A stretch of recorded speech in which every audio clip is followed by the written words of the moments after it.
What up, Ron?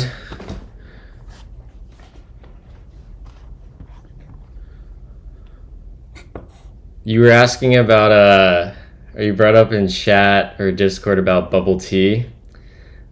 Um, After I get 1.0 shipped to create Melange app, I'm gonna be helping Leandro basically write a version of bubble tea for OCaml, and then I'm gonna convert create Melange app to be native OCaml and use that. He's already got a really solid foundation.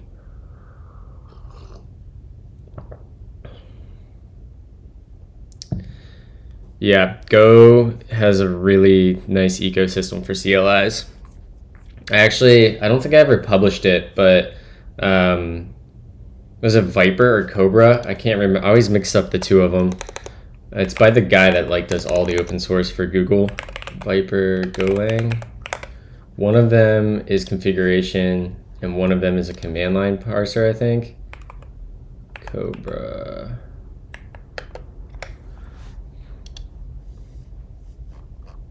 Yeah, Viper. I wrote a TypeScript port of Viper with the same API for a job a couple of years ago. I really like Viper.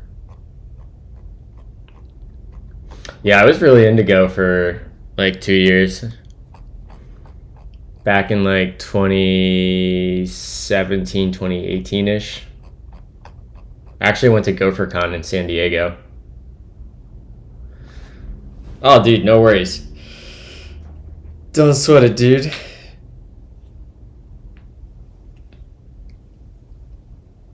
Ugh.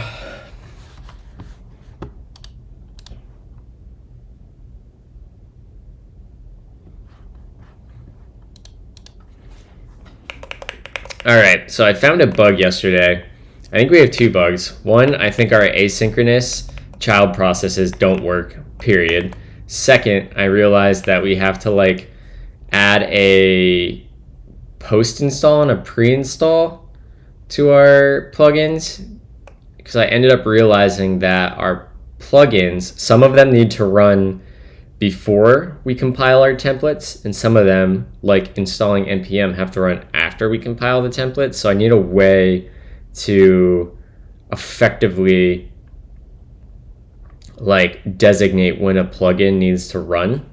So my naive or initial solution to that is creating post compile and pre-compile plugins, and then when we define our plugins, we just give it like a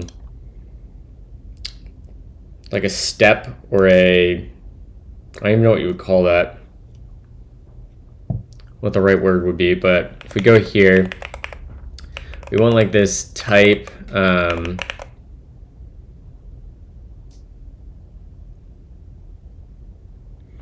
we want this type that's going to be stage, and it's going to be pre-install or pre-compile, pre or post maybe.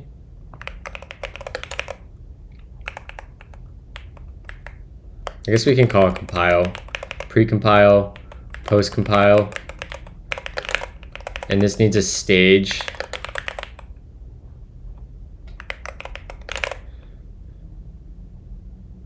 And then our configurations also need a stage.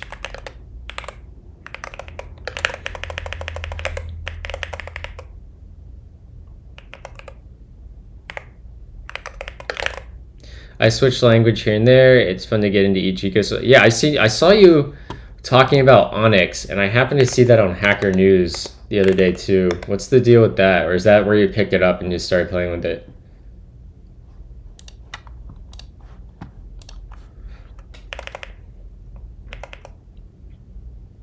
It compiles only to WASM or something? Yeah. I need to learn more about WebAssembly. There's also this other lang that the guy that wrote BuckleScript and Rescript, he's working on a language called Moonbit lang that has a similar goal. I'll send you a link here in a second.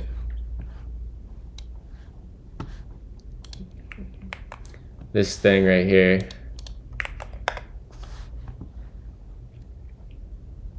I've been like loosely following that.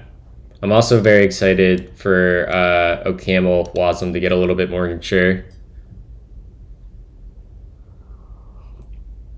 Yeah, it sucks. Like, dude, I feel like we've been saying this about WASM for like a decade, and it's like the promise of what it can offer is amazing, but it's just like I'm not technical enough to know where the limitations are and where it's actually at and what to truly expect from it in a reasonable time frame. But like the things it claims to promise and bring is very, very appealing. Functions describe the world.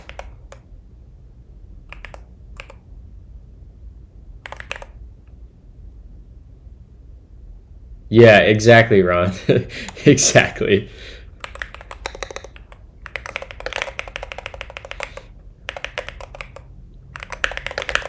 Thank you for the follow, Burrs. Appreciate you hanging out with us this morning. How you doing today? All right, what am I missing here? I'm going to toggle my diagnostics for a sec. So we put the stage in everything. Put the stage there. We put the stage there. We have a stage there. We have a stage there. This needs a stage. So we'll say let stage equals e.stage. And we'll copy the same thing down here.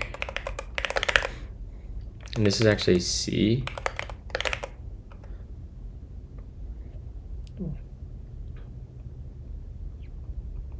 I started trying to do WASM with Zig, but string handling had me at a roadblock. I don't know enough about Zig or string handling or WASM to make an educated comment about that, but what were you trying to use it for, out of curiosity? I really want good interopt between WASM and the DOM. Like once we can communicate between WASM and the DOM in the browser with little performance overhead, like it's gonna change the web forever. I mean, look at like what Figma does. Figma is entirely a WASM app, and it's arguably like maybe one of the greatest browser. Well, it for sure is one of the greatest browser applications of all time. So like the promise or the payoff of WASM is surely there, but like what is the price that Figma paid to get it done?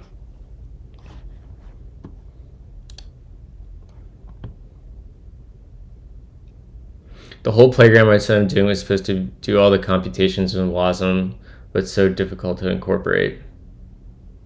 I don't know what WebSys is.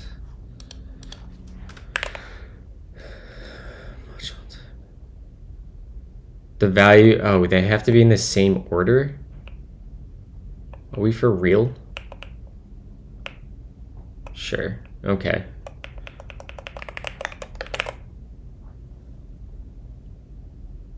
Oh, gotcha. I wonder how they're communicating back and forth. It has to be like serializing into like uint arrays to go back and forth, right? Like that has to be, that's like the only communication mechanism unless there's something native.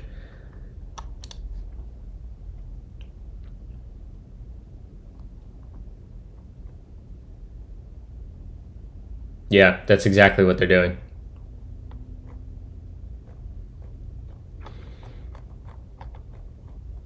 And that's the thing that people have been complaining about for a couple of years is that serialization overhead of going between JavaScript objects, unsigned int arrays, and then the types in whatever language you're using WASM.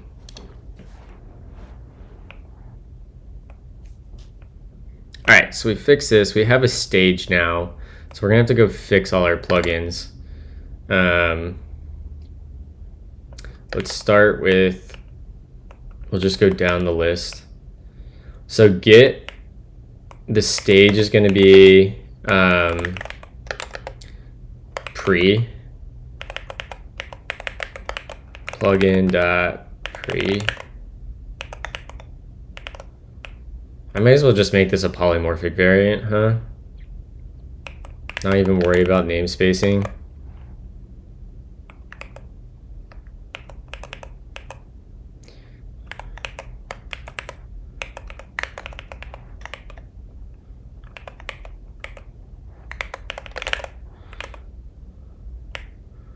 We'll yoink that. And we'll yoink that. Okay. And we'll go back to our Git. I think it's so funny that Telescope filters out my file name that's Git. I've been playing with Golang and Svelte together using whales.dev, whales.io.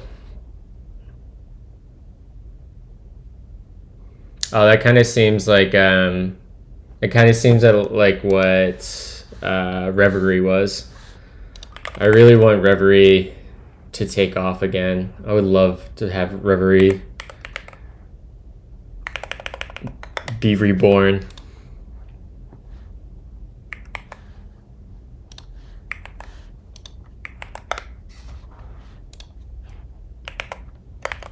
This needs to be Git is going to be a post compile plugin,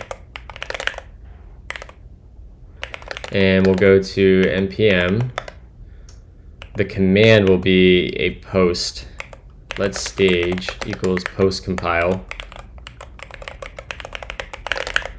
and yeah. And then what other? We have Vite. So this is gonna have two plugins in it.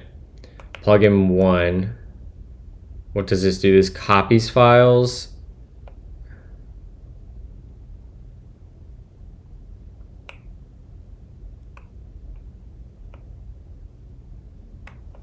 Both of these are pre-compile.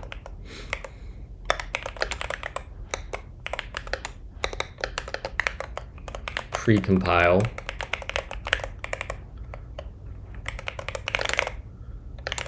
Okay, and then our Webpack will be exactly the same.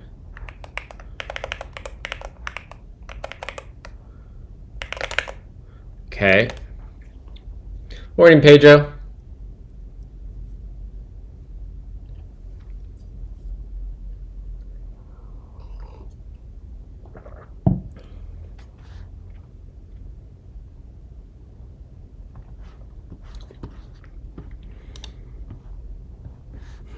What do we want to listen today?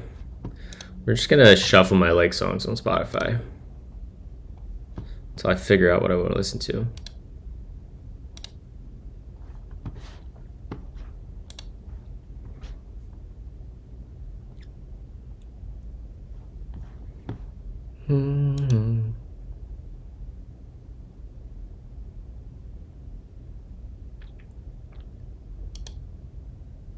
Oh, Rond. There's a person in my network that's hiring TypeScript devs in Europe if you're interested for a connect.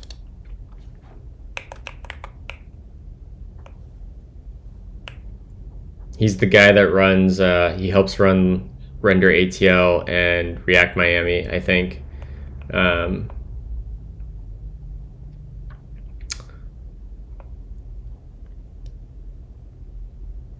All right, I think that should be good.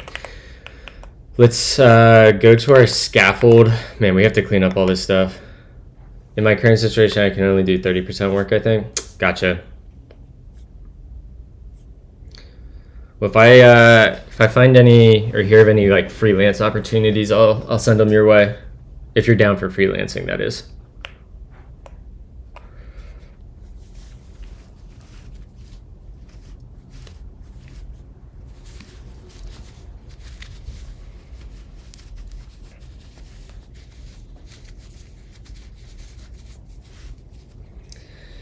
What we really need to do is like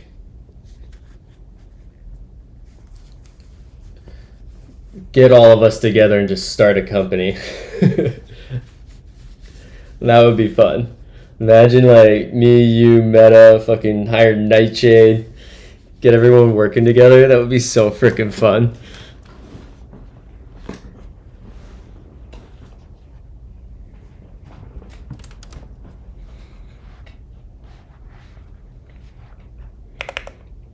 All right.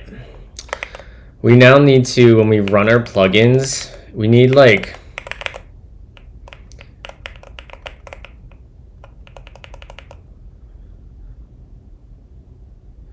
we need to do what do we have to do here? I don't even know how to do ORs in OCaml. That would be really fun. I'd always be like, please help. We'd all be clueless. Listen, I've spent enough time in startups that even with all of our combined incompetencies, it would still do better than the majority of actual startups. What up, Davey?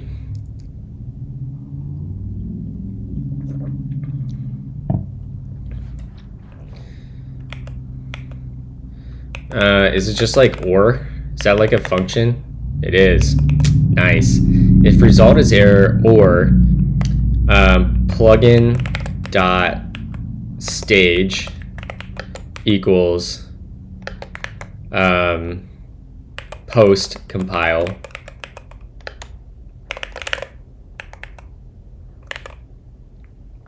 plugin should definitely have a stage on it. Why does it not? Probably because I haven't run Dune build.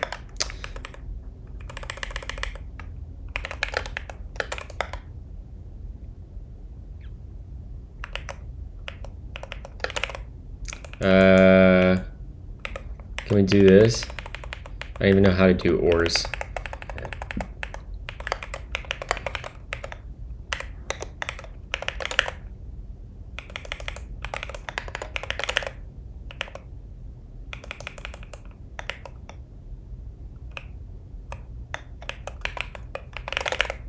There we go. So we'll say run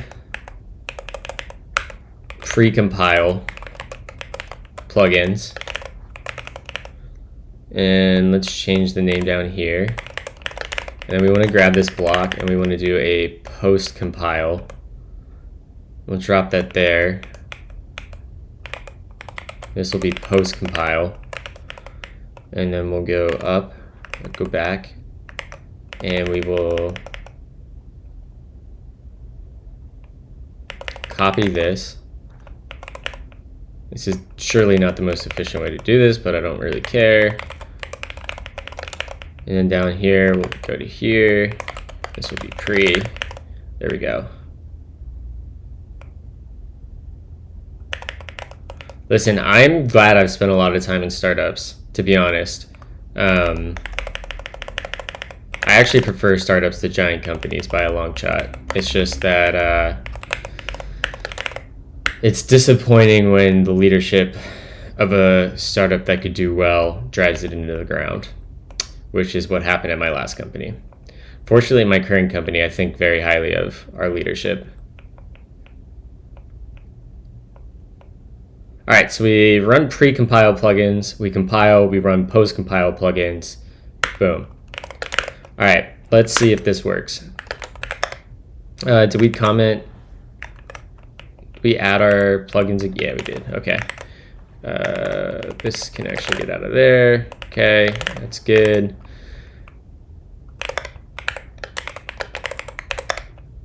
And we'll say create melange at foobar. Yes, yes, yes. All right, we've got, so our Git plugin did not work, but that's because I think our async child process shit doesn't work, which is really annoying.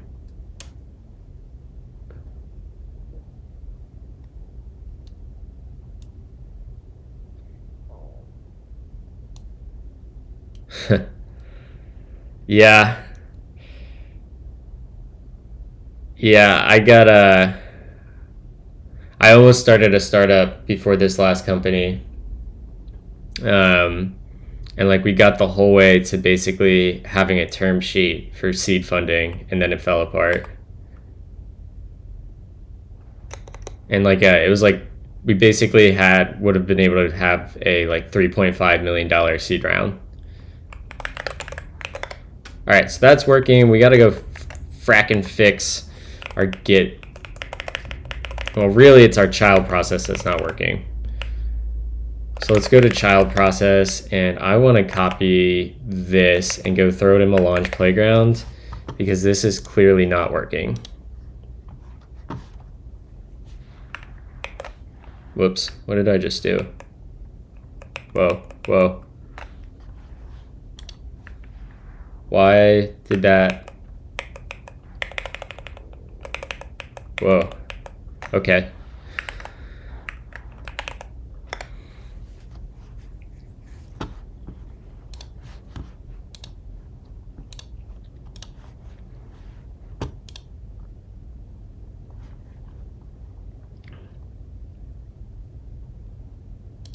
What was I doing in here?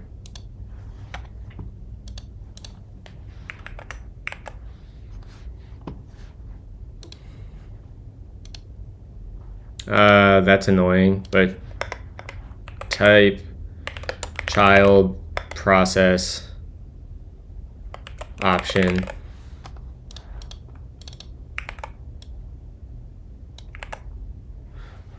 All right, what does this generate for us? So we bring in child process from child process. Is that right?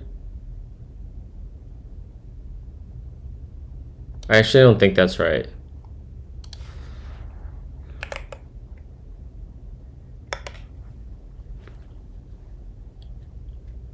All right, see you around. I'll be around.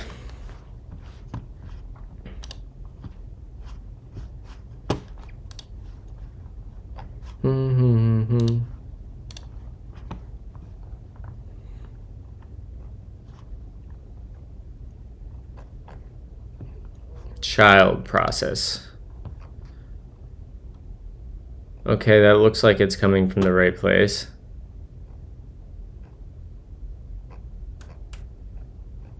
Do we really have to prefix it with node child process? I mean, we can try, but I don't think that's gonna fix things.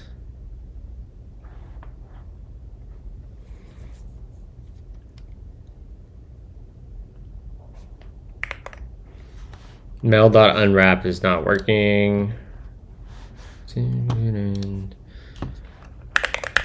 So let's see what's going on here.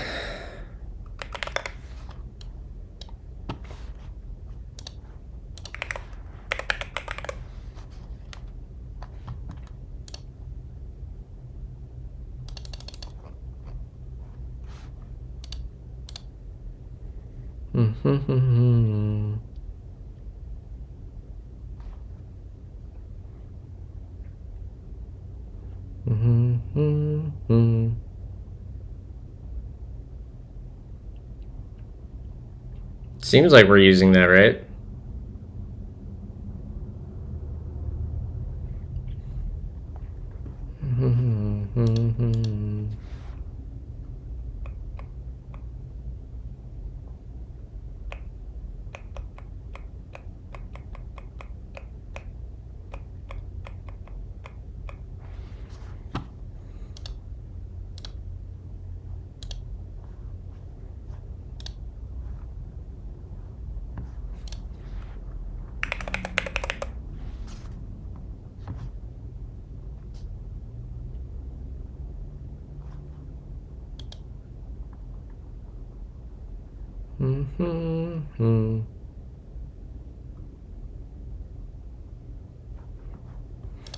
Seems like I should be able to do this just fine.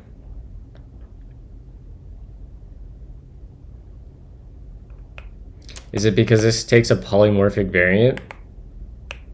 If I just say like string, is this going to be happy? No.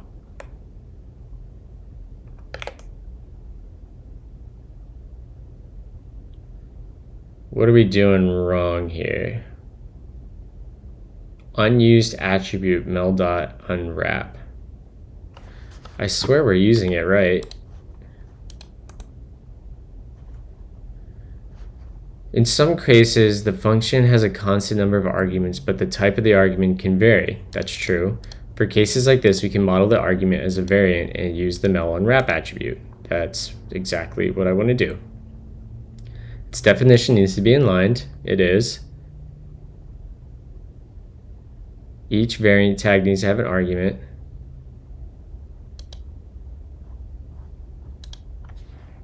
So I just do that, make it closed.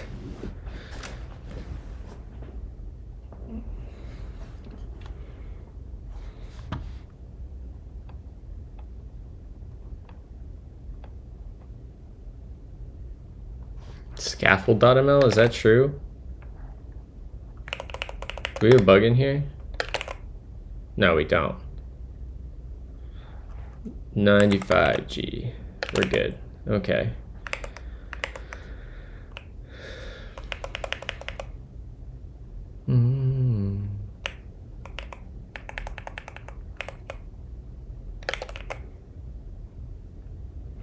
Let's go look where we're using unwrap.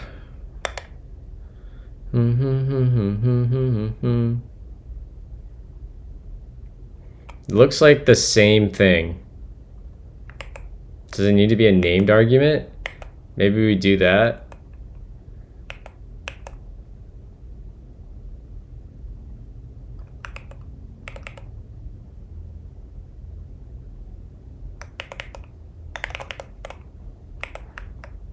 Whoops.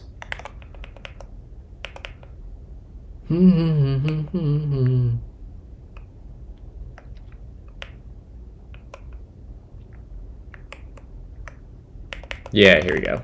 Let's yoink that, and we're going to go back to child process, and we're going to throw that there, comment that out, and we want to copy what we did there. So that's an error. That's null. And we have this closes, and then we can wrap it.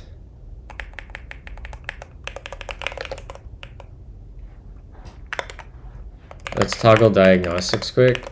Okay, that actually did not help at all.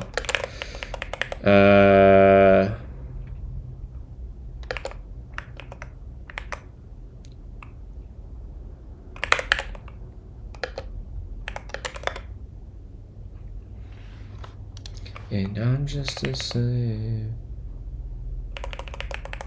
So I guess we do need another.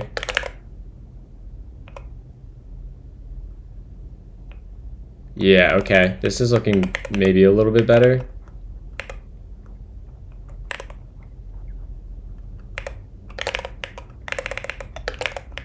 And then we come down here, we uppercase this, and we uppercase that, and that fixes everything. Hopefully.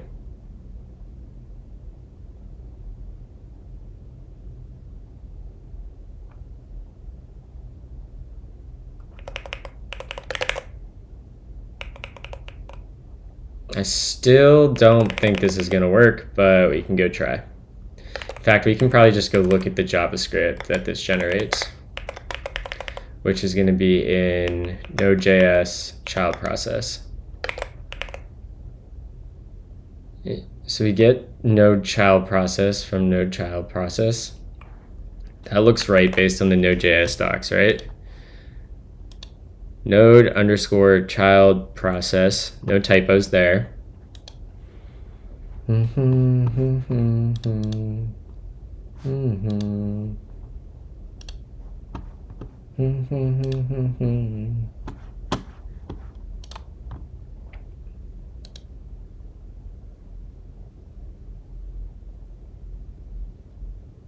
Right, because this is going to be a variant.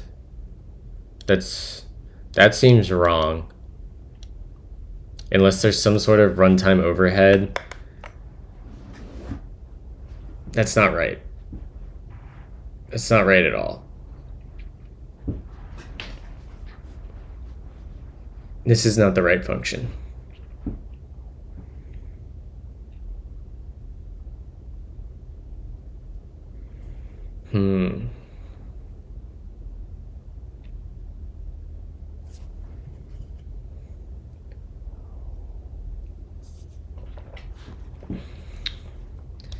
That's interesting that it generated this.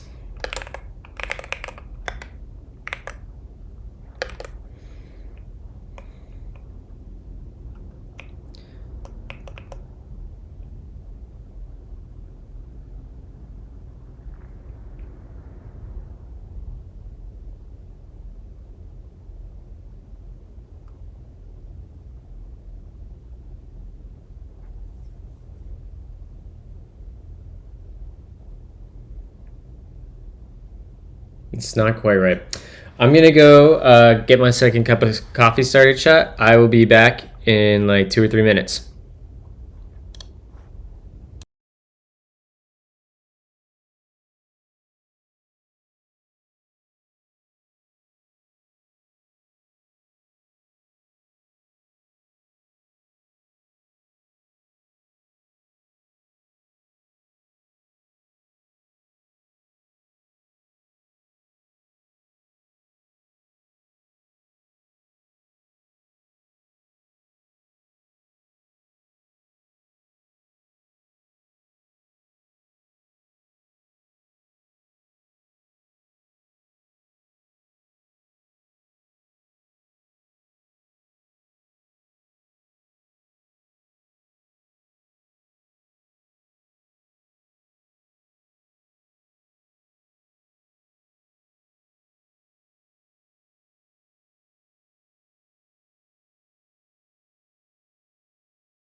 And we're back.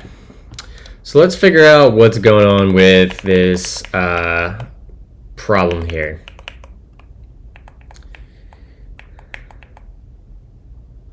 So I want to pull up the Node.js docs, and we're going to look at,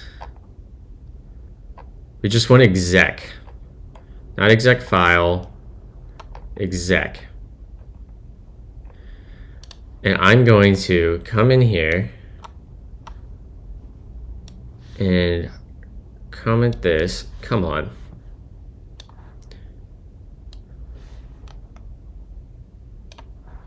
We're going to come in here and we're going to go to ChatGPT and we're going to see if Melange Mentor wants to help us this morning. Please write a binding for the Node.js child process exec function based on these type docs. I believe.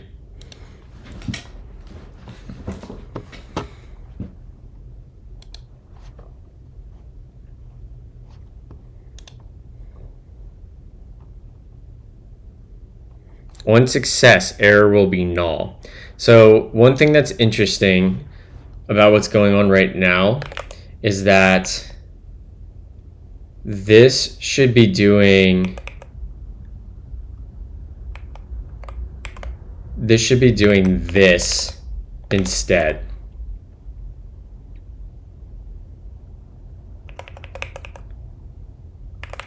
That's the code we want to generate.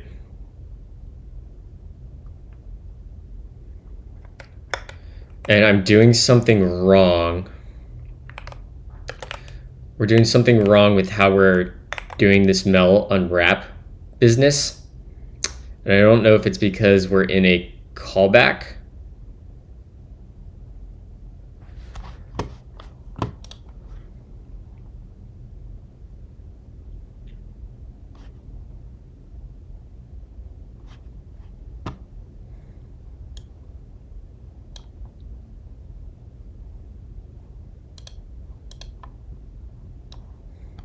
How did they model modeled it as an option?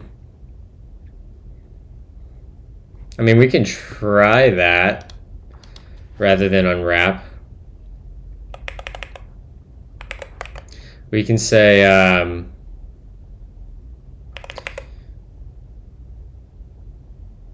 exception option. We'll say this is error. We could try that.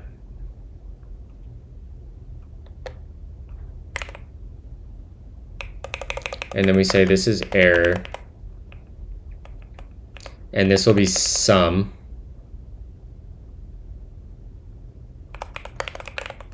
And this will be none. Right?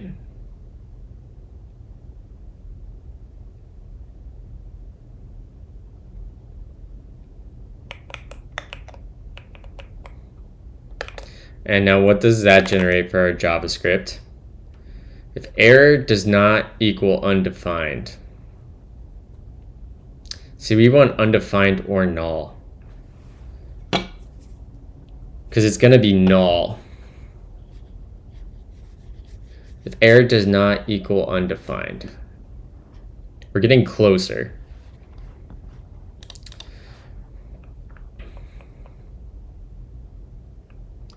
We need to model error as null rather than undefined.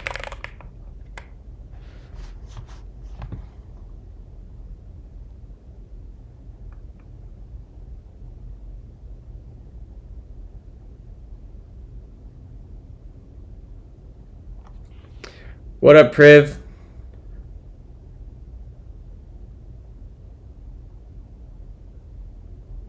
js.nullable.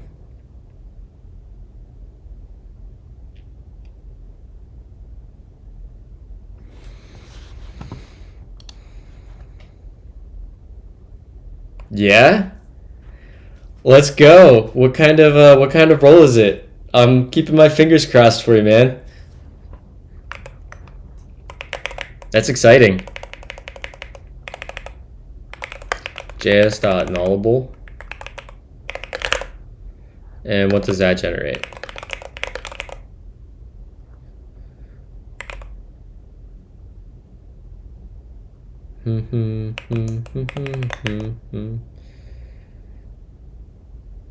How do we check this? There's got to be some utility types, right, for handling this. Well, surely we can just go look at the docs. Developer working with helping companies understand how much CO2 they produce with their food. Oh, that's sweet. That sounds like a sweet gig, dude.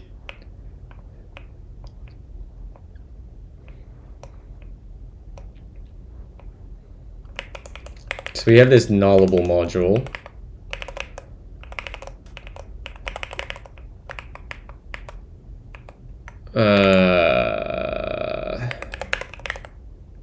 Null. Undefined. Yeah. Oops. Null. Undefined MLI. Yeah. So we want to say is nullable.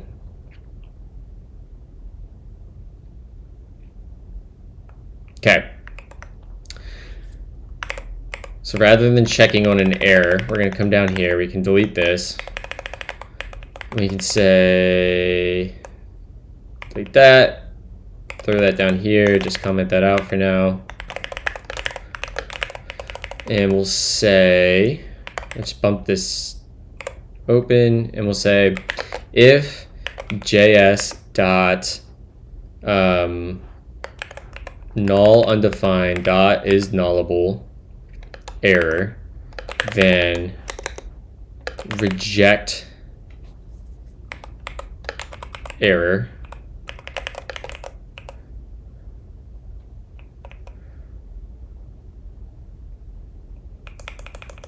Or really, we want to get the error out of it. I don't even know how we match on that. Can we get the value out? To option. We could to opt it. That's not the worst.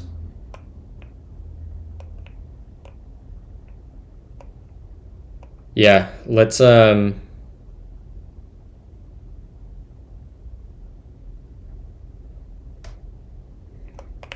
do to opt. And then we'll actually do the same match as before, now that I think about it. So let's throw that back in there. And we'll do match with JS dot null undefined dot to opt option error. That's probably what we want. And we're still building. Let's go look at the generated JavaScript.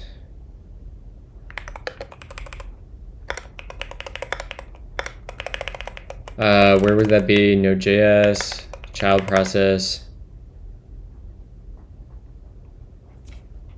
That's it.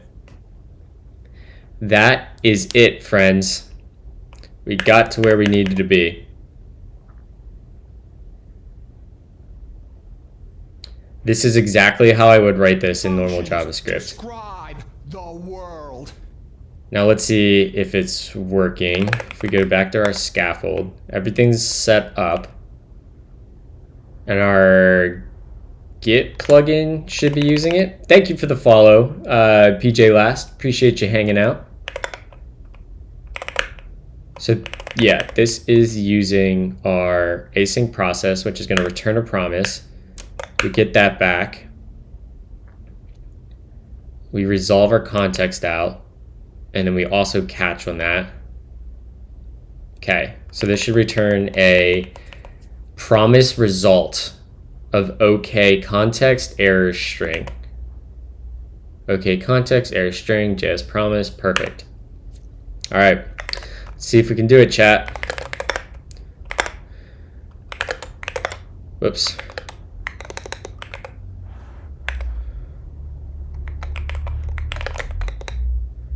Remove -rf foobar, and we'll say create melange app foobar feet yes yes. Okay, no obvious errors.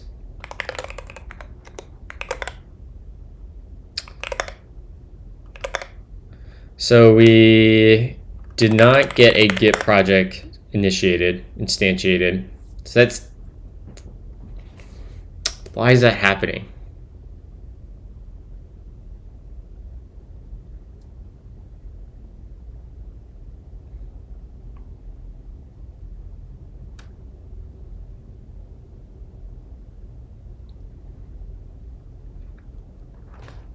There's still something wrong with this child process, because if we do what we're doing up here,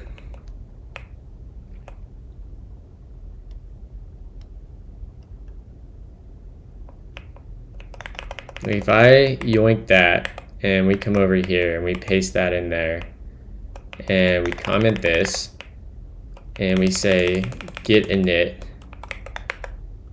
What up, Cypher? If we do this, this is gonna be fine, which is frustrating. Failed to initialize git. So if we run this, I think this will work now. We're built, yep, let's go back over here, change up, remove our directory, rerun our app, yes, yes, yes, change into foobar. Ah, so we still didn't have it run, which is interesting.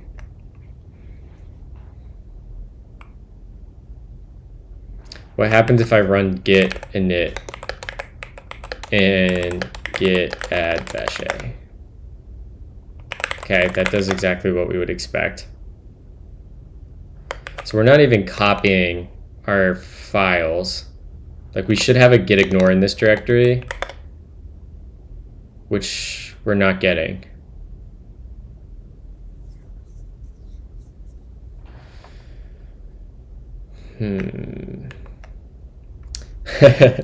What are you working on in your config? Out of curiosity.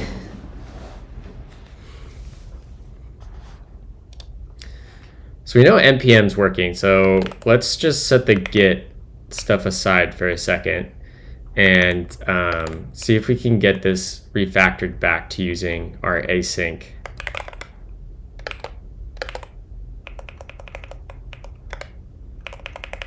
So we want to grab this, come back over here, throw that in there, uncomment that, and this is going to be npm I. That'll be npm, and then we can delete this, paste that in, comment that out. So now, if there's actually a bug with our child process, I would expect to not see any child or any npm or any node modules directory or a package lock.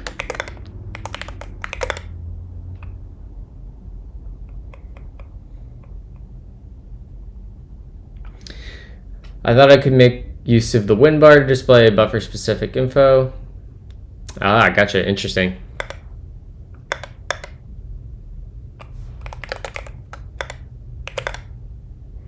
Okay.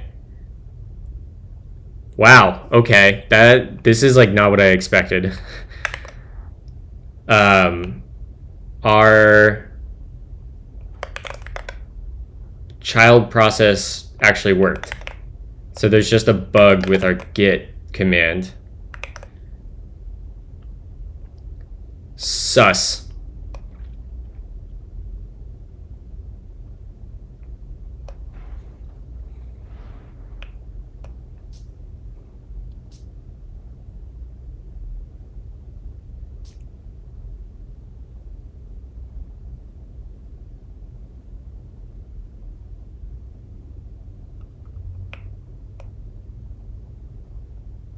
Well, let's try to make our Git. Well, let's make sure that it's actually running. Like, I think we already checked this, but like just for shits and giggles, let's go to here.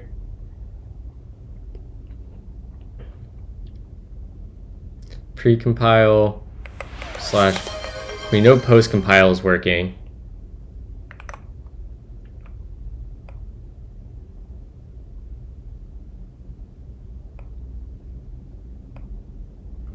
If configuration.initialize git, we're going to add that to our plugins list.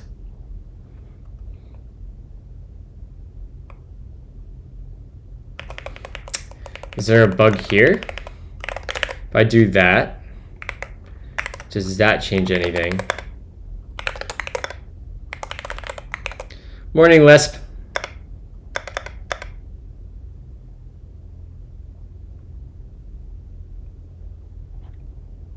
That's interesting, chat. That's interesting.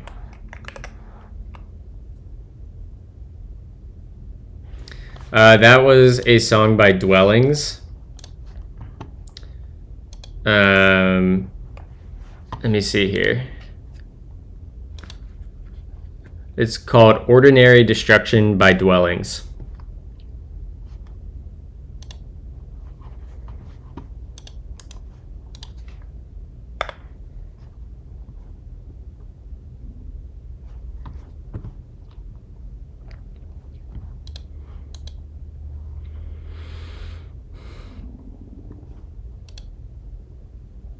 So this feels like we're not appending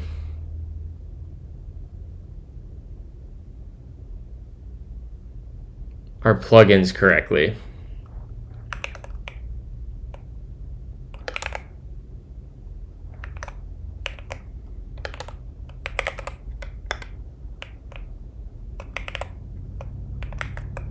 Because now, whoops. If we do this, I think it's going to actually make a Git repository now.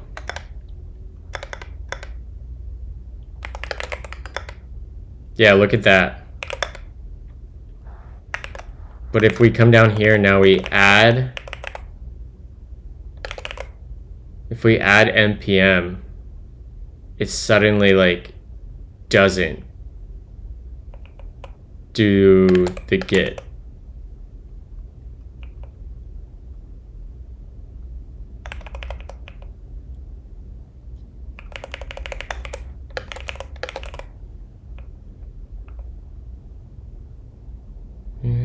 Context, the apartment complex.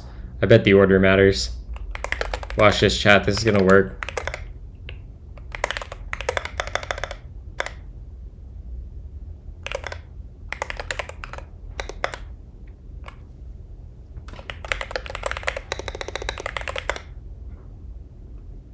Yep.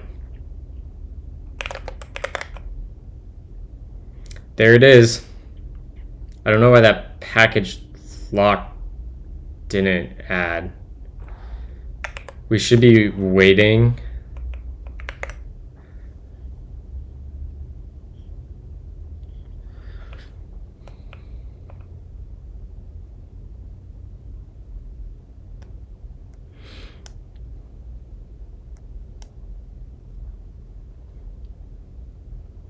When we run our post-compile plugins, which is where both of these are happening,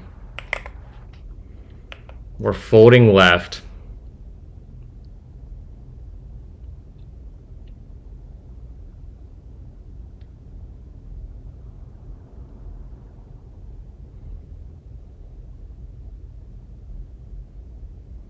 I see the bug. We actually have to do something like this.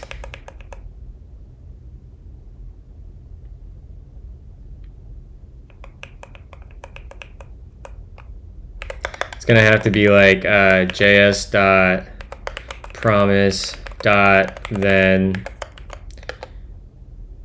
and we're going to get our context.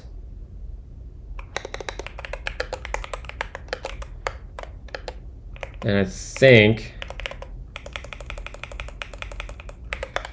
we want to take this, throw that in there.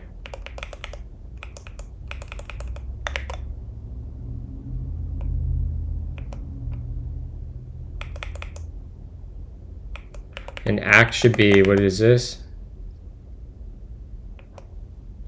Oh, wait. That's not doing what I thought it did.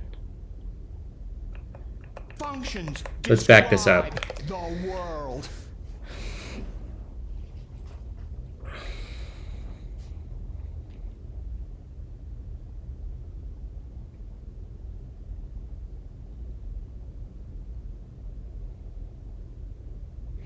It's running these in, yeah, I think we want promise dot.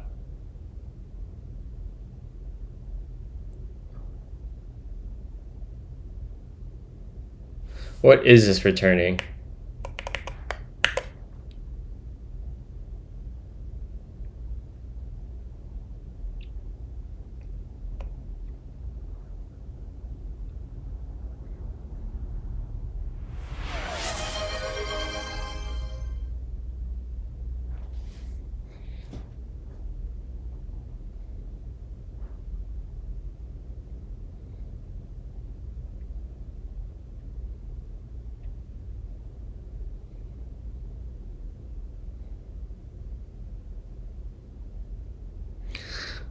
Well, we actually don't want to do promise.all.lesp because a plugin can modify the context, so we have to run them in serial order.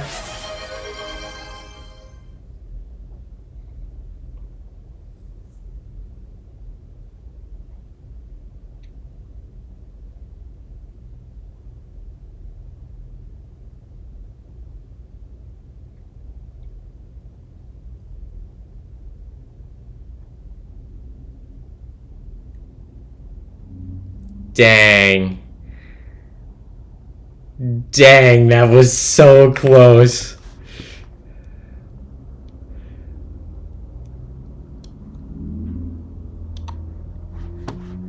Sheesh.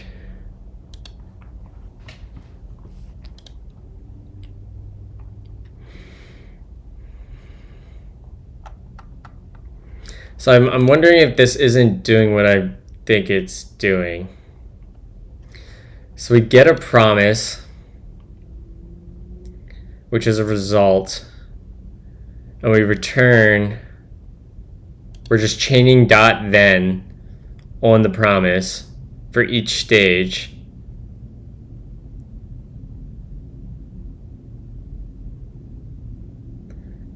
I mean, this should still happen serially. Let's go look at the where this code be. This is in CMA and then scaffold. We want to compile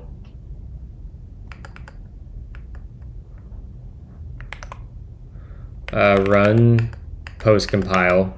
Here we go. So what is this code actually doing? We get a context, we fold left over context.plugins. This gets our accumulator. We return a promise and chain then on it.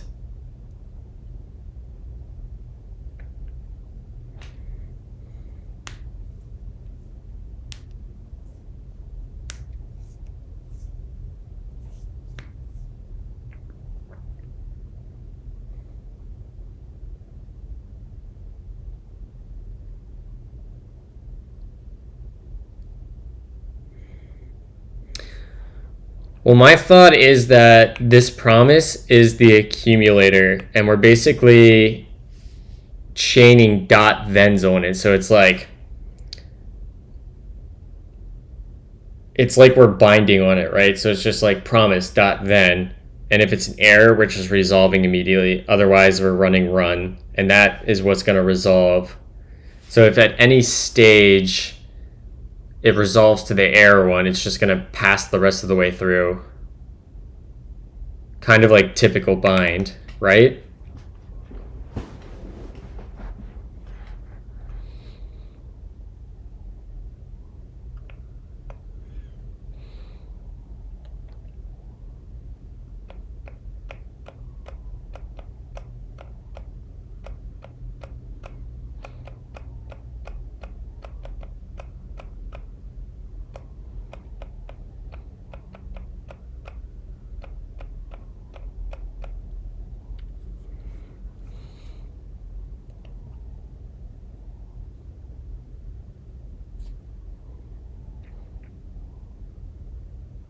I think this is our problem, but I'm kind of not fully grokking why.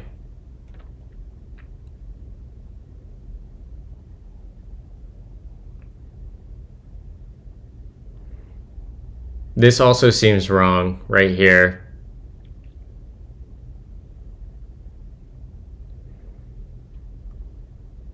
Because this accumulator should actually be the context.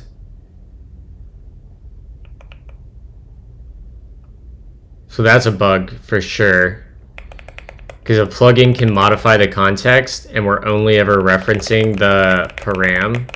So that's a bug we can go fix to start.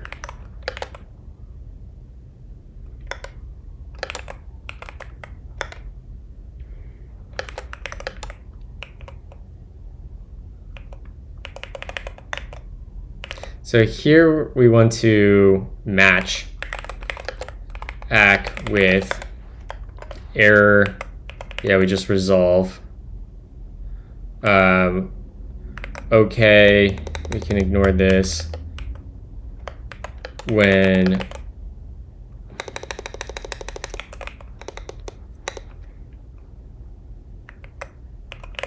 and then the last one, this will be a shadowed context.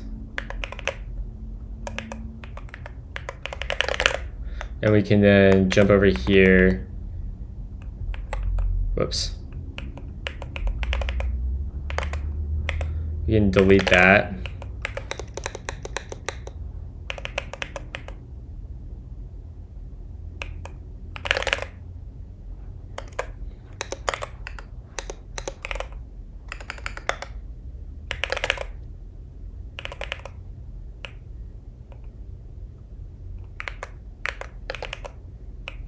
That might make more sense. I don't think that's going to fix things, but it makes more sense.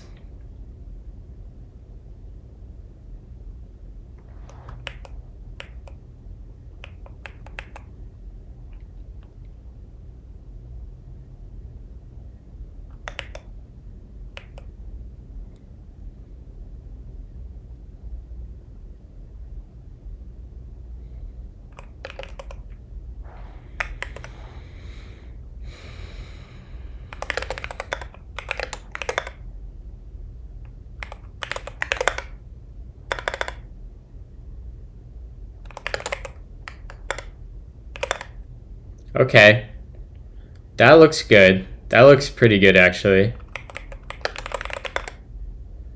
I don't know why the package JSON lock is not getting added, but everything else worked.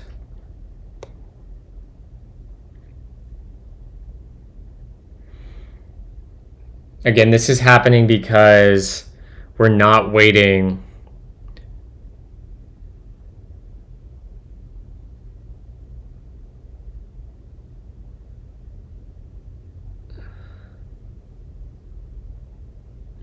I mean, let's try writing this out manually since we only have 2 freaking plugins. So let's copy this and just confirm that this is the problem. Let's call this v2. And in here, rather than doing this, we're going to say, what are we going to do? We're going to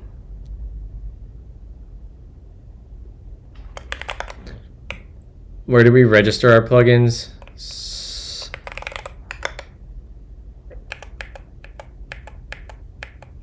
right here. Excuse me.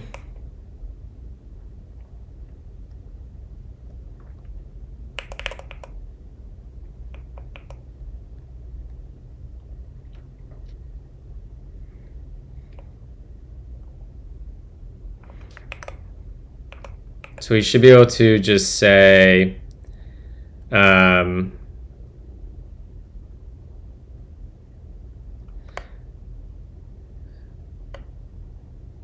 git dot plugin dot command dot run. That'll take a context, and then we can pipe that into js.promise.then, and that's not quite what we want.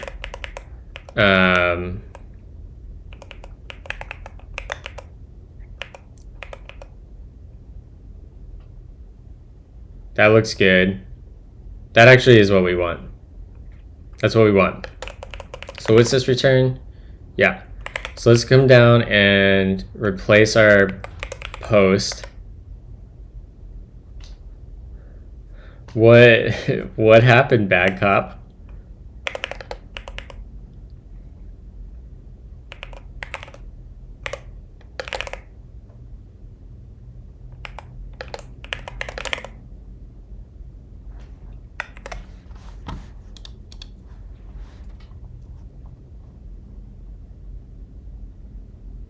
Oh my God.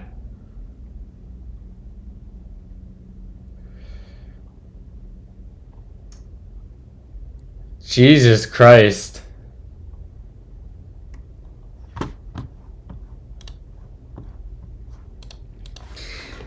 People.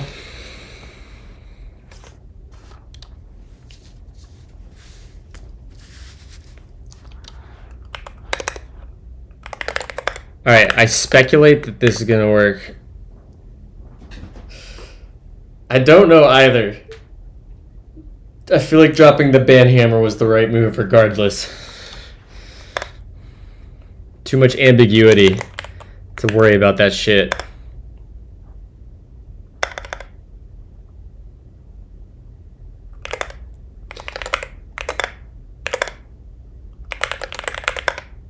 Okay, this is interesting.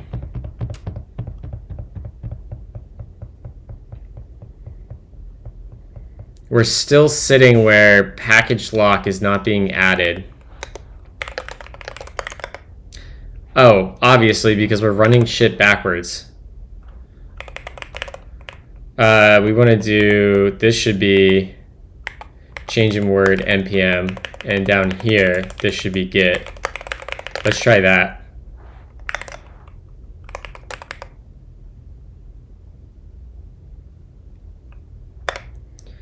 And now let's do that again and create.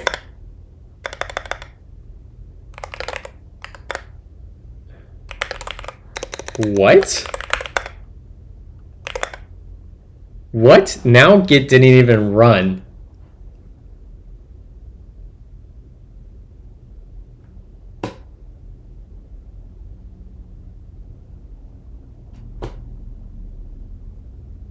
I have no idea what in the hell is happening.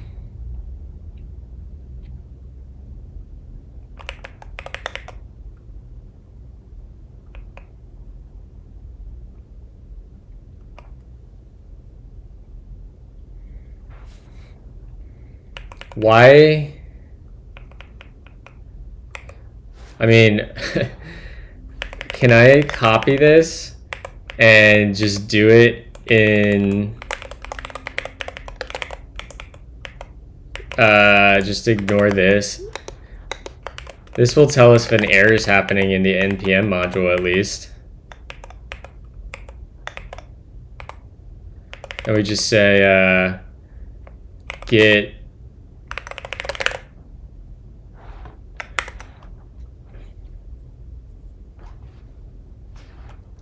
you have the clackiest keyboard. Thank you. I take that as a compliment.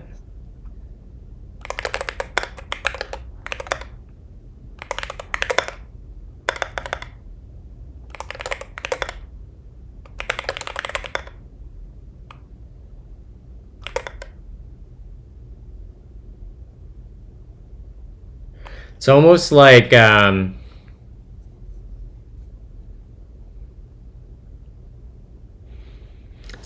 we're not properly awaiting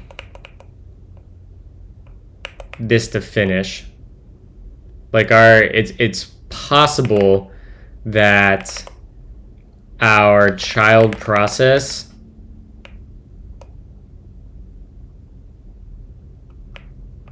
this thing right here is this returns a promise.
This is so weird, chat. I don't think we're properly resolving this promise, is my current working theory.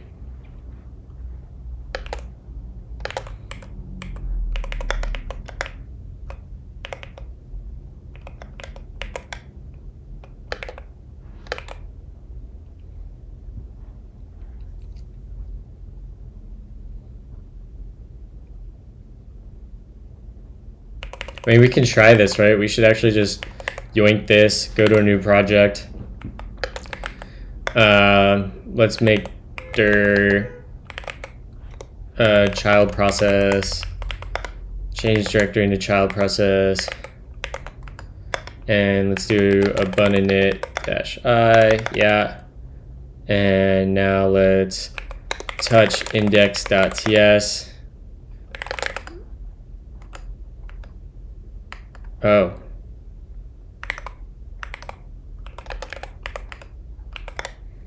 We vim, we come into here, we delete that. Damn it, I lost my copy.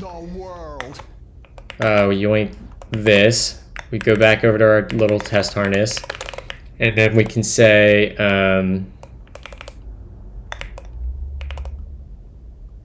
we'll just annotate this quick. Whatever, you can call that any, I don't care. And then we'll say async exec, and what are we gonna run? I don't know, echo foobar, and then options will just be encoding butf8. Like, we should be able to do this.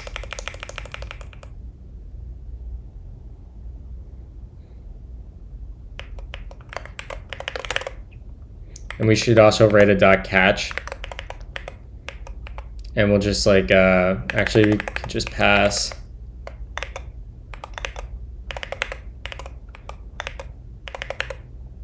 this will be console.error. So then we can probably, hopefully, run this. Bun index.ts. We get foobar. God damn it. God damn it.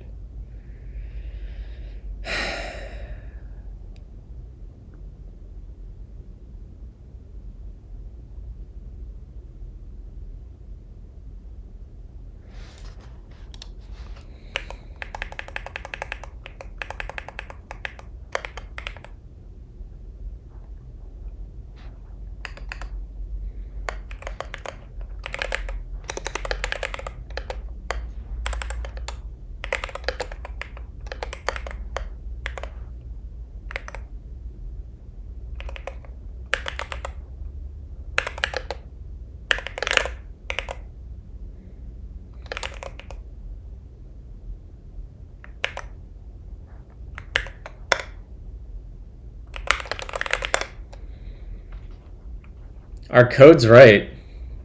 Our binding's right there. I don't know what we're doing wrong.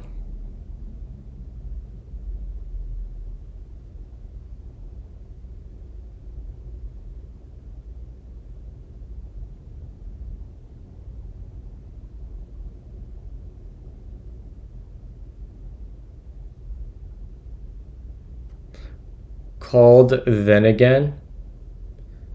What do you mean, Araya?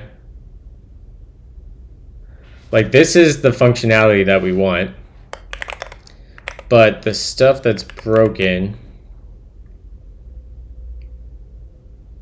that's the code we're running.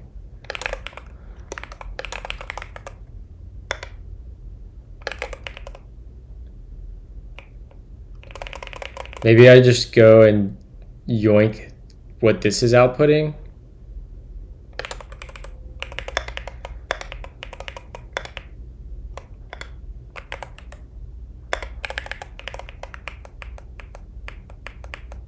Whoops, that's the wrong file.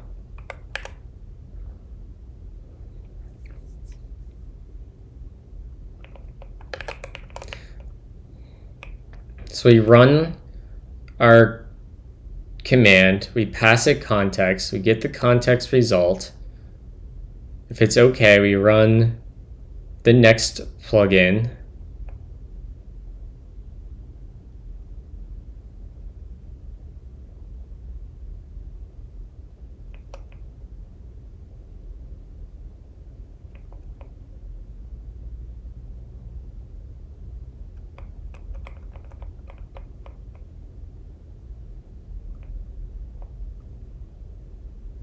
Like, that should be fine.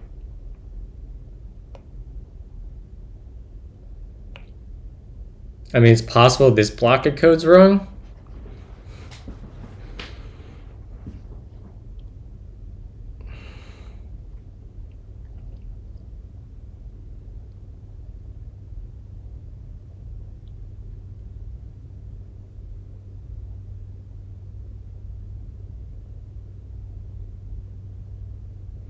No, I don't think the code gen's wrong. I think this is a me problem. So I've got this list of plugins. I'll show you. Let me catch you up here, Dave. I have this block of code right here. And we have this npm plugin that runs. It takes in a context, and it's going to return a result, or a promise result, which will have a potentially updated context or an error message. If we have the error variant, we're just going to resolve the error. Otherwise, we're going to run our next plugin. Functions describe the world. So we return get plugin, or like in the OK case, we then run our next plugin, which is get, which returns the same thing. So our full function definition is a context to a context string result promise.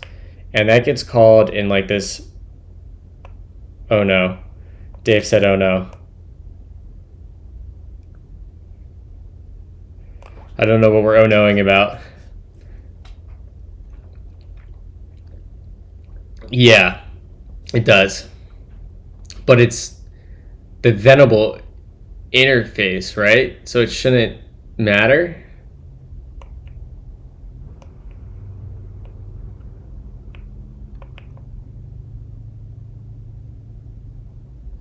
Like the function signature of then wants a function that returns a promise, which this does. Like, it shouldn't be possible to wrap a promise in a promise because of the thenable interface.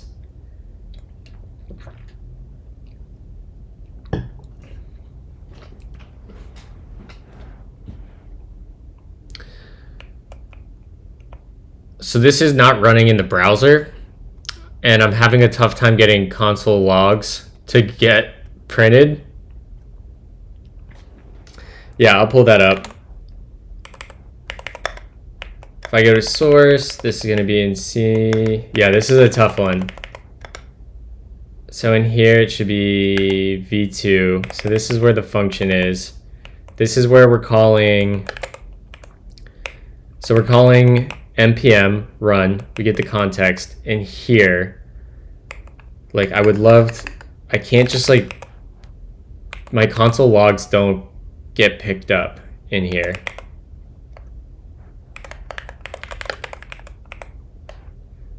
I mean, I could write to like a file, potentially. I think writing the standard out doesn't work because maybe it does. What's the right function here? Is there a right? Yeah. Here, dog. Let's try that. Let me also kill this. Yep, I knew that was gonna happen. Okay, let's try seeing if we even just get that.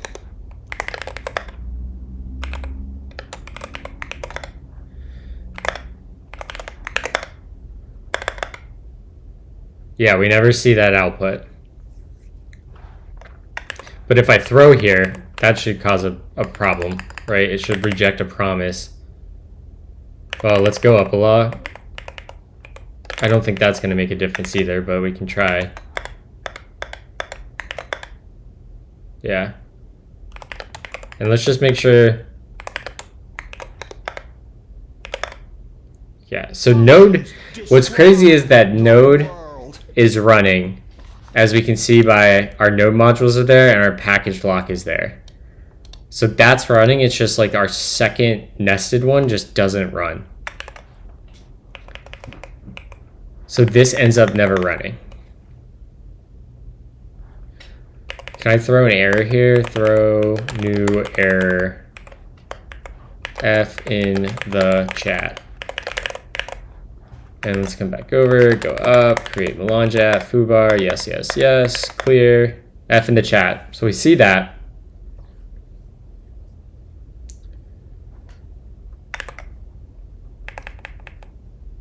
Can we get here?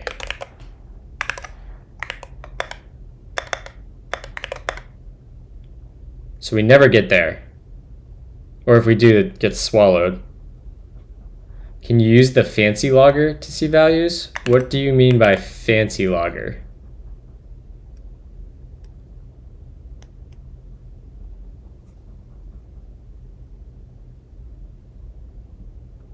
I don't know what the fancy logger is. And thank you for the follow, Trojan. Appreciate you hanging out. And iMan007. I missed a bunch of people. Holy shit. Chores of Truth, Sandra's Visic. Thank you, guys.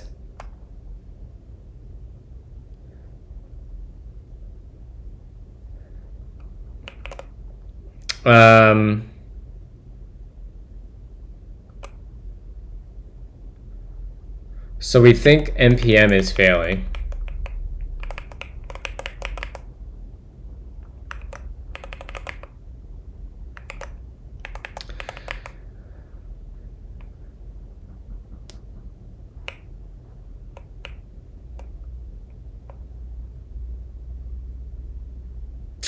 No, we're working on making a command line app, Trojan.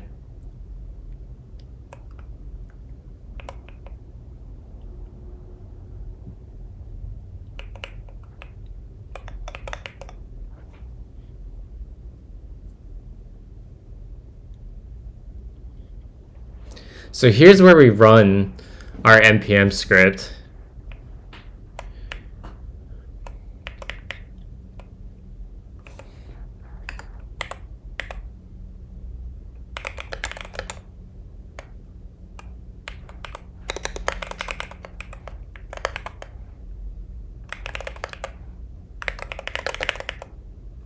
Is that even a function? I guess so. Let's try that, I guess.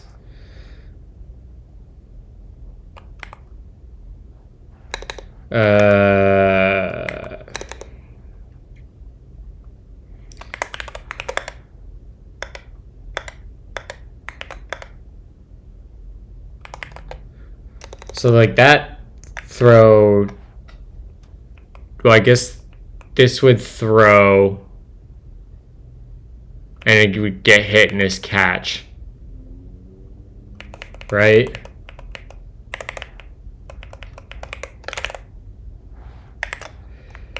I'm just trying everything I can to break this. Oh, this is such a pain.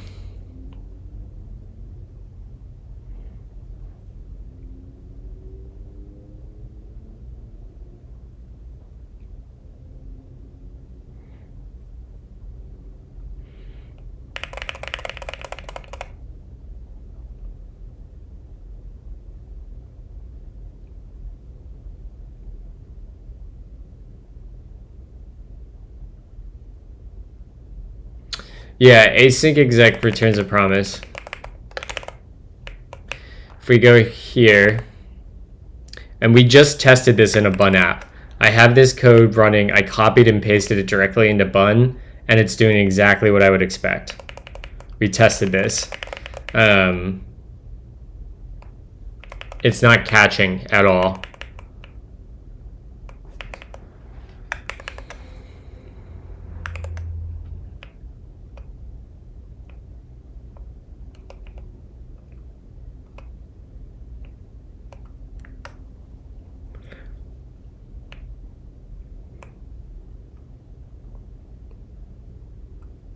I mean, I can put a dot catch on.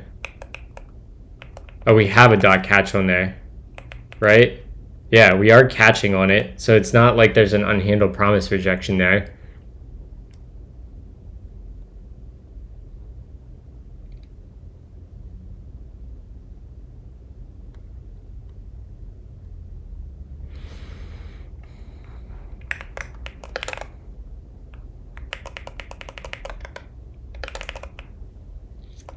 All right, let's go step by step again. I'm going to comment out the plugins. And plugins is going to... We know these plugins are working, which is like the weird part.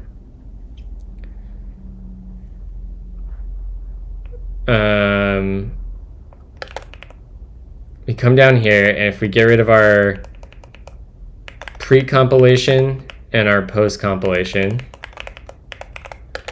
and let's go to like our actual component that renders this stuff, which is going to be in init, and it's going to be in scaffold. So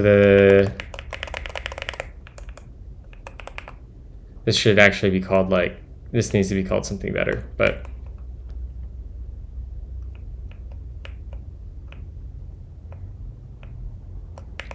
we render this compiled templates, and then we call run.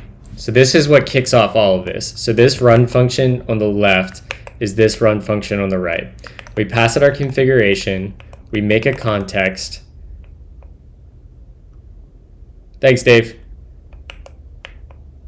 We build up our context, and then we pass it to copy baster. We know that's working.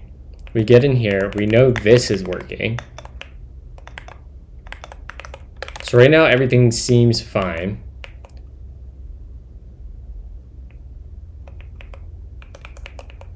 One of the worst parts of this problem is that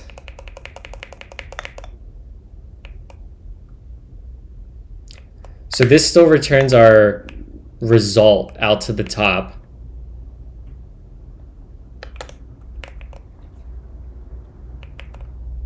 Nice. I appreciate you spending your time with us.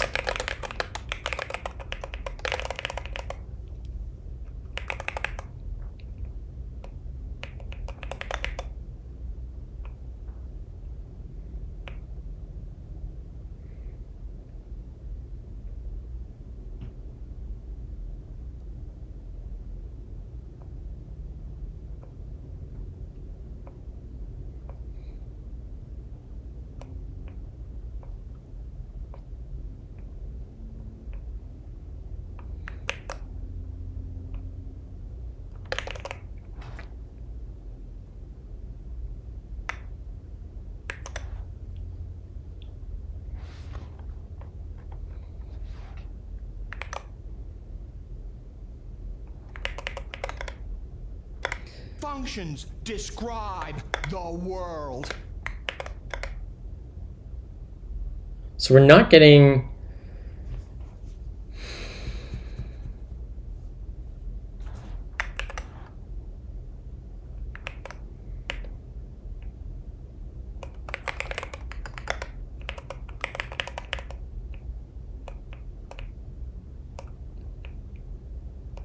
Thank you for the follow, Ewam Lane. Appreciate you hanging out. How many time you used Vim? I've been using Vim for like a year and a half now.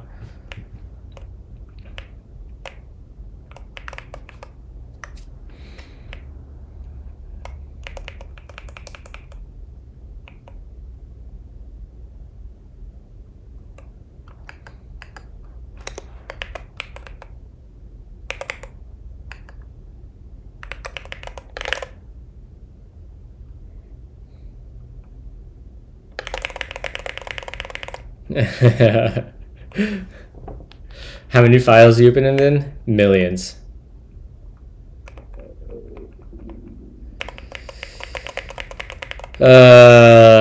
Man.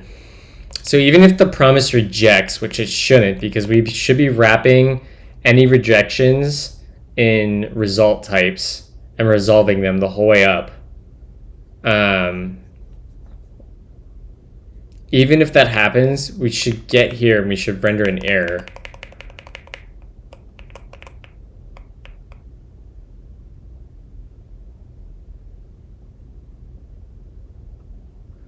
What's your APM? I don't know what APM is.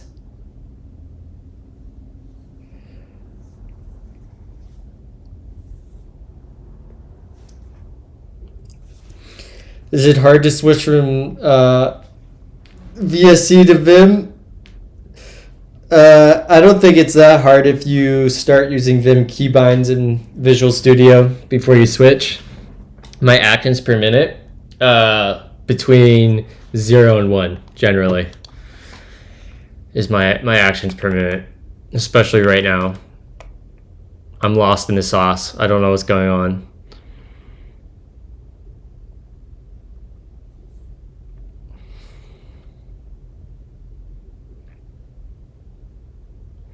What's interesting is I have an idea of how to debug this more simply.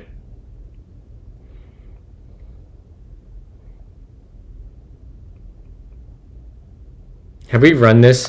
I don't even know. I don't even know anymore, chat. I'm losing myself. Okay, so we're never encountering an error, but we're also...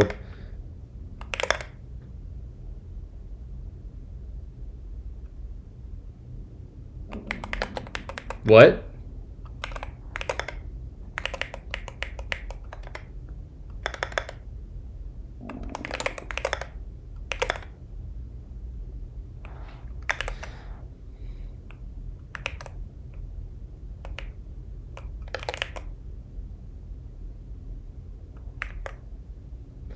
God damn it, I haven't been building.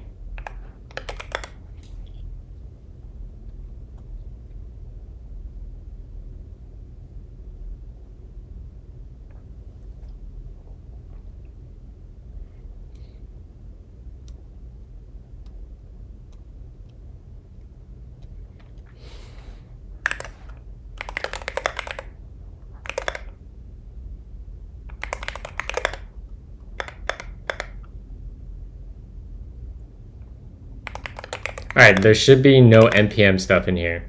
That's good. That's fine. Okay, everything seems fine here. So far. So far, we're fine. So now let's add... What would be the next thing to add? Next thing we want to add is... Let's just like add back in our pre-compilation plugins, which will be right here. We add those in. We go up a directory, rm-r foobar, create melange app, foobar, yes. Now we should see, if we cat our package JSON, we should see v. That's good. If we list foobar, we should see a v config. Great. Pre-compilation stuff is working. And we know that this is not the error case at this point because we're compiling templates. Now, let's just do standalone git.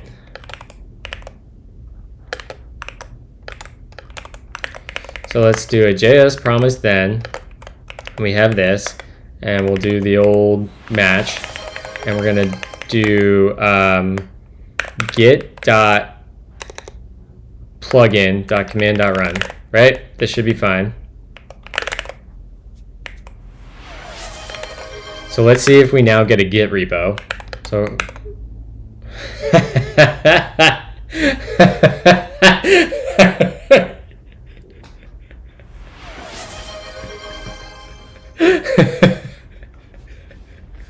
oh, I forgot about that too, bad cop.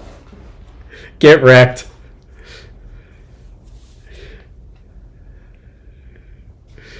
Oh, get wrecked.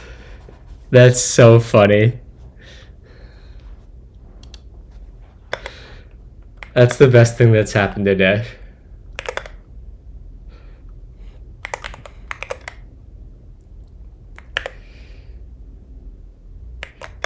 Listen, you're the one that asked for that rule, right? I just did what you asked.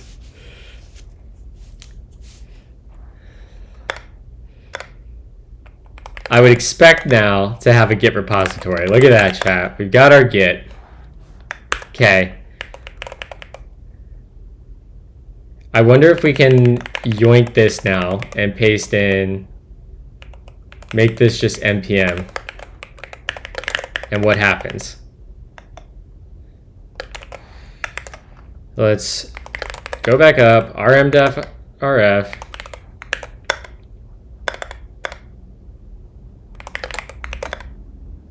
Okay, so this didn't work again. So something's happening in our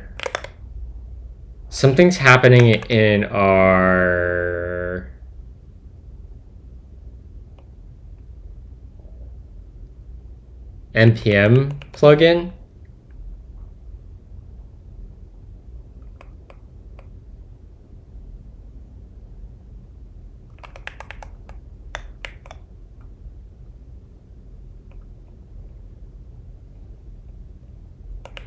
What happens if we swap the order?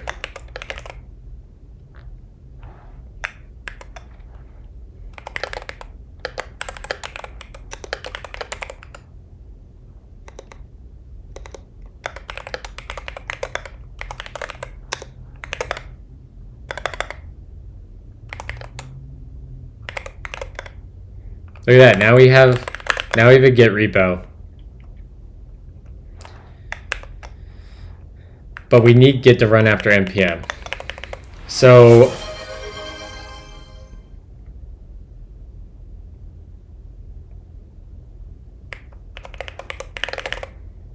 something between here and there is going wrong. So npm, the npm command literally just runs. Let's see here. It runs this right here. We run async exec npmi. We ignore the value, which will be standard out, and we resolve the context as an OK. And if we ever get an error, we resolve it as a string. And that's exactly what the Git plugin is doing too, which we know if we do Git first, everything's fine. Although this is running exec sync.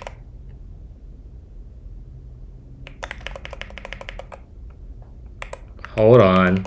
Hold on.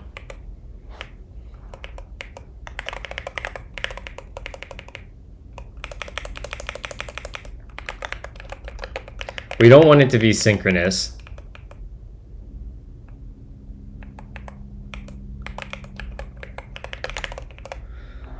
So let's test that.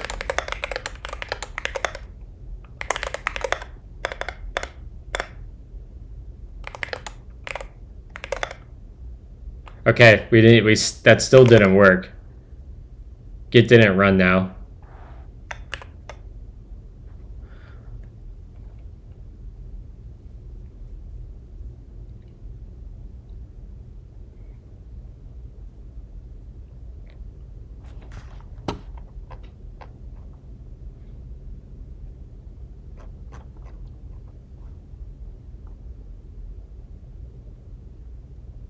Functions describe the world.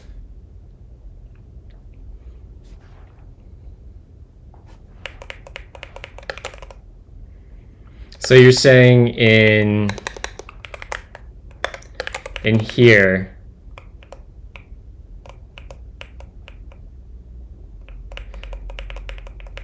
it's so weird though that like if I swap the order of these two, that like everything seems to be fine.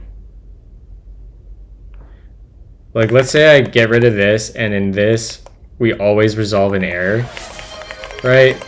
Let's do that. And that's how we can simulate kind of what you're talking about. We'll say error test.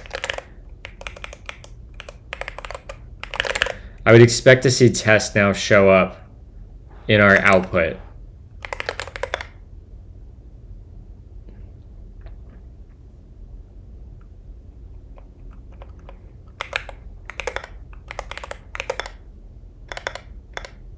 Yeah, see? Okay.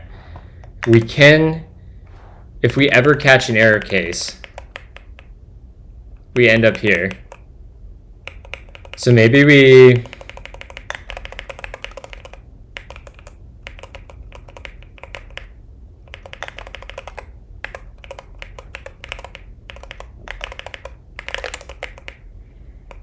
if we end up with an error, we say this is going to be an error pre-compile failed.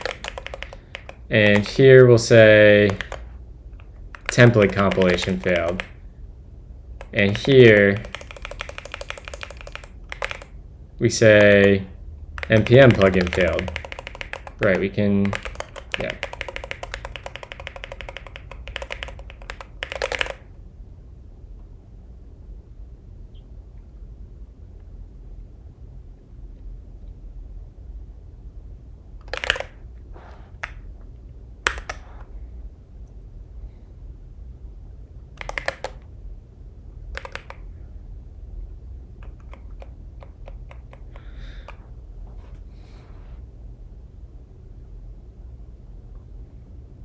Oh my god, I've realized what's happening, Les. I know what's happening. I bet child process.exec isn't buffering the output from standard out, and it's just passing a handle to standard out and resolving immediately. That's what's happening.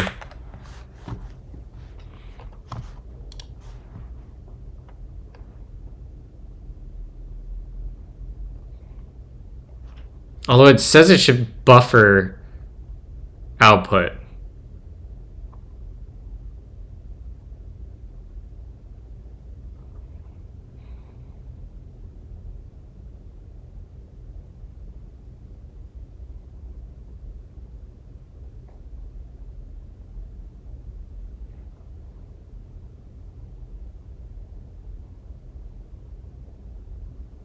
Well, we can test this, right? We made ourselves a nice little test.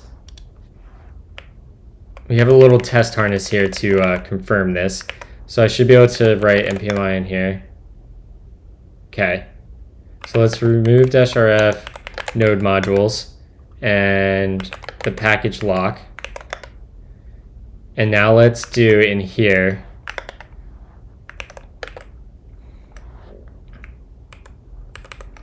Rather than echo foobar, we can say npm I, and we'll console.log standard out, and then we'll run git init afterwards.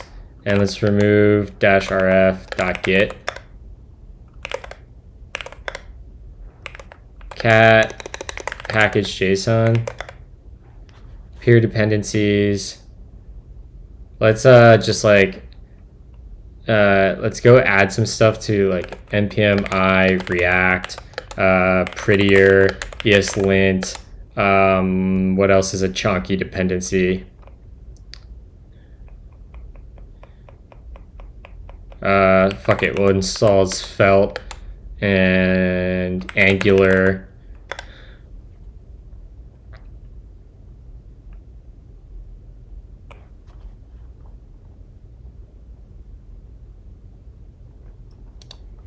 Cat package JSON. All right, so we've got some dependencies now, and let's remove -rf node modules.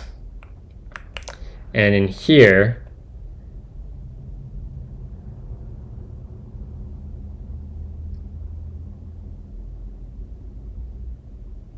we should be able to just run bun and have this work.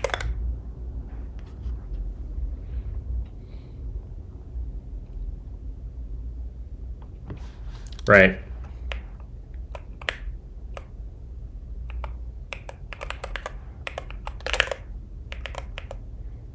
Yeah, I don't care about my types. It's okay.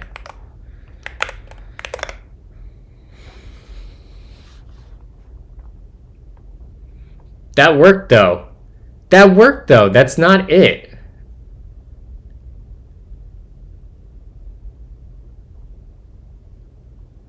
It did exactly what we wanted. And this is the same code. This code right here is what's being spit out for child process in our project. I literally copied and pasted the melange code.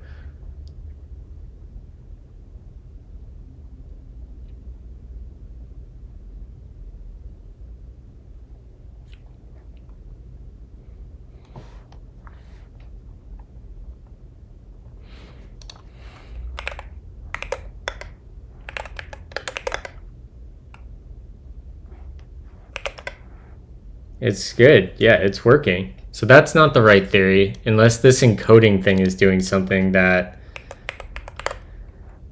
I'm unaware of.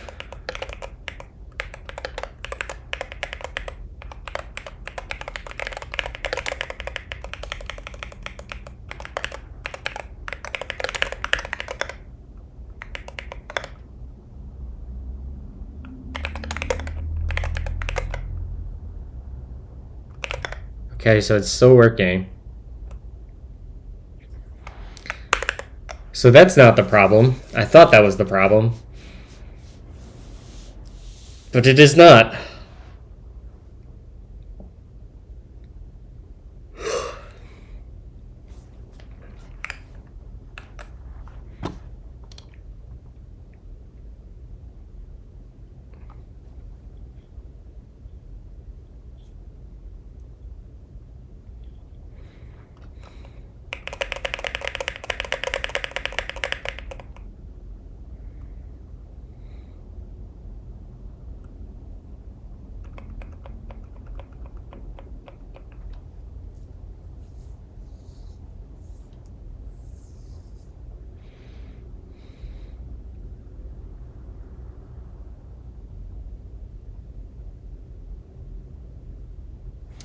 All right, new idea. We're gonna set up a better test harness here, because this doesn't make any sense.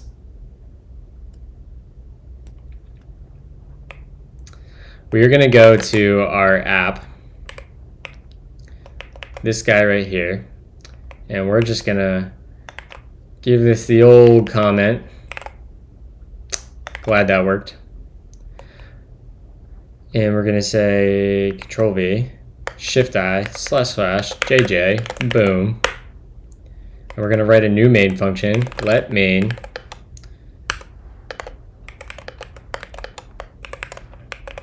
And in here, we're gonna grab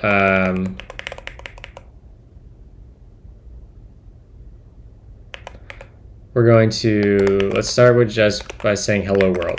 Let's make sure this runs. If we come over here and we run create melange app now, we should just see hello world. Yep, all right. So now let's make our configuration object. So let's just say let config equals cma.configuration.make. This isn't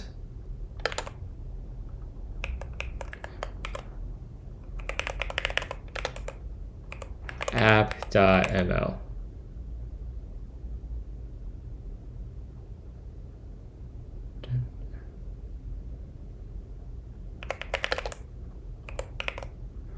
And let's copy that.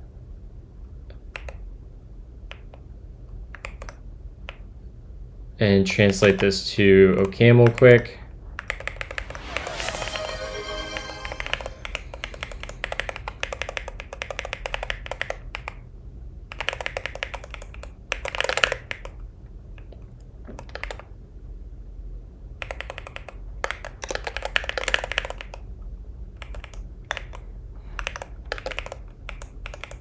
All right, so we need a name, a bundler.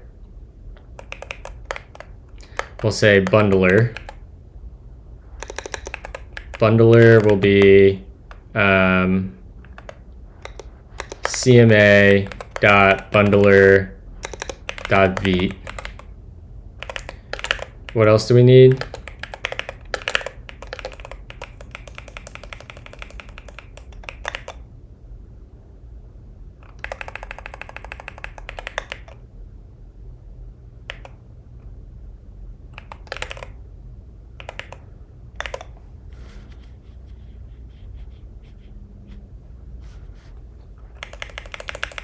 I guess this is a different type, configuration.bundler. Yeah, okay, what else do we need? Initialize get is true. And initialize npm, also true. All right, is this a full object now? No, we have overwrite. Okay, sure, so overwrite will be clear.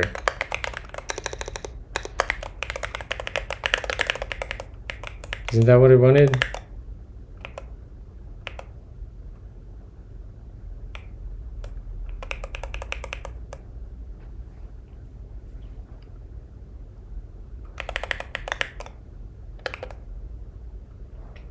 Oh, it's gonna be some. There we go. All right, so we have our config, and now we should be able to just run like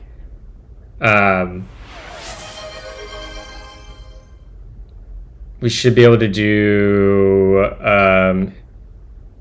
cma.get.run, and I should be able to pass the config. Although we need to make a context, so let context equals cma dot context, nope, scaffold v2 dot context dot make. Is that what it takes? Is just a config?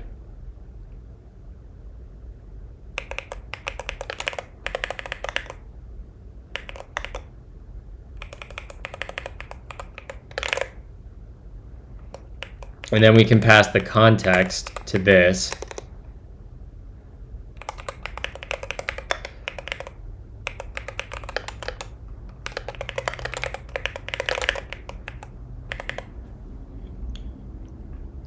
So now we should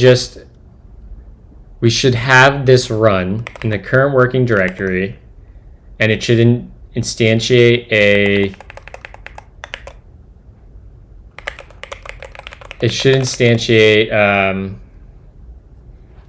a Git repository.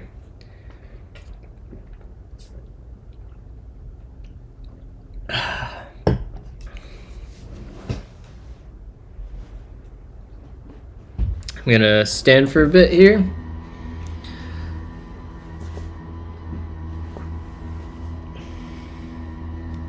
I I'm truly at a loss of what's going on here.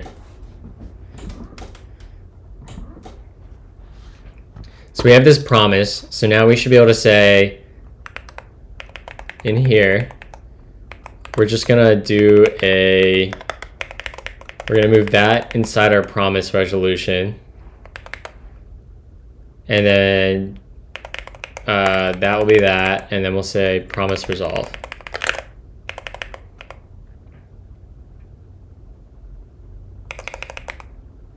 We can make that. All right. So let's also add a catch. We'll pipe that in there, and then we'll do a promise.catch, and we'll just say, yeah, exactly like that.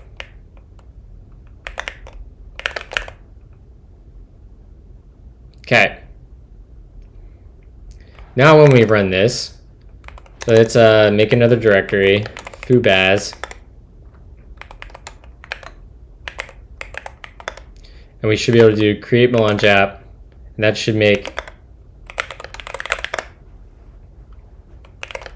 that did not instantiate a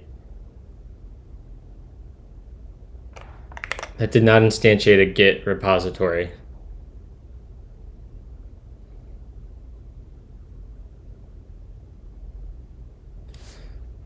Which is not good. But we did get hello world. Well, did we build? We're probably not building. We have, right.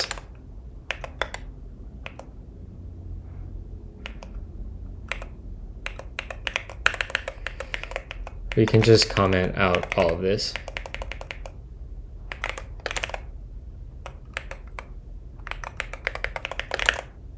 All right, there we go. Let's try this again.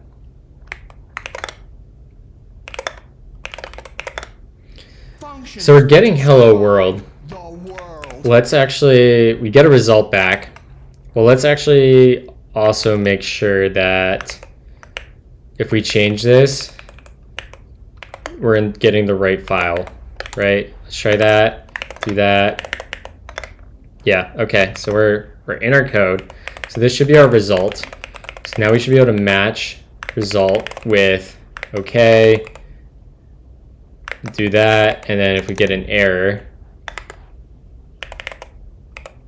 yeah, error, delete that.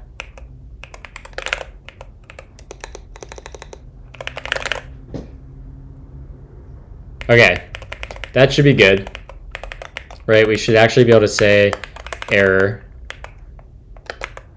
and that, and wrap that.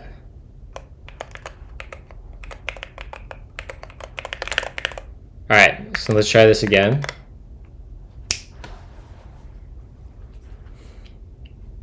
No such file or directory.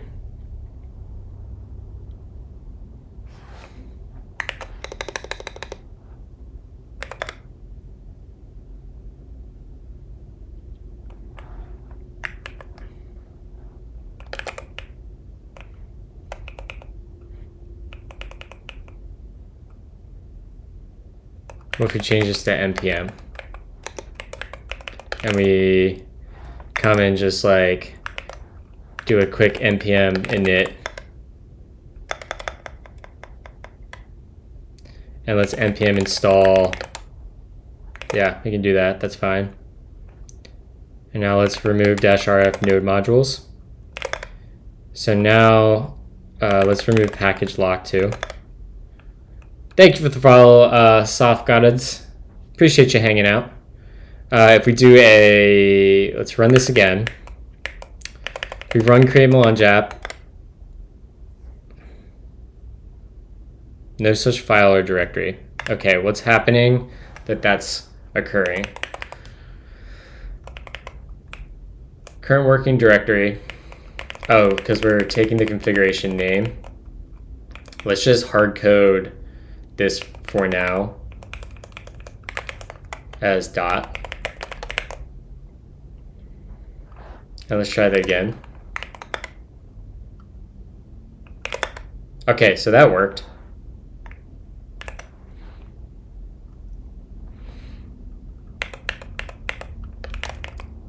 So let's go back to here, and this will be, let's just say this is npm, right? So we're npming, and you can just pipe this, make it a little easier to read.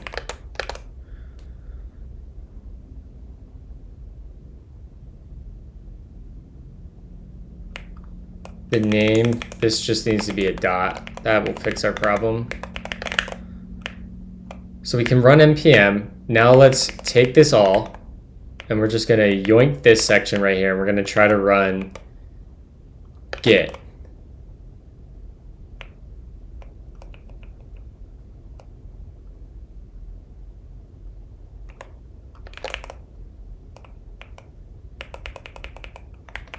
Why can't I run that twice? Let's resolve the, what does this come out as? It comes out as the context. So we'll get our context. Now we'll resolve. This will be okay with our context tick. And this will be resolve error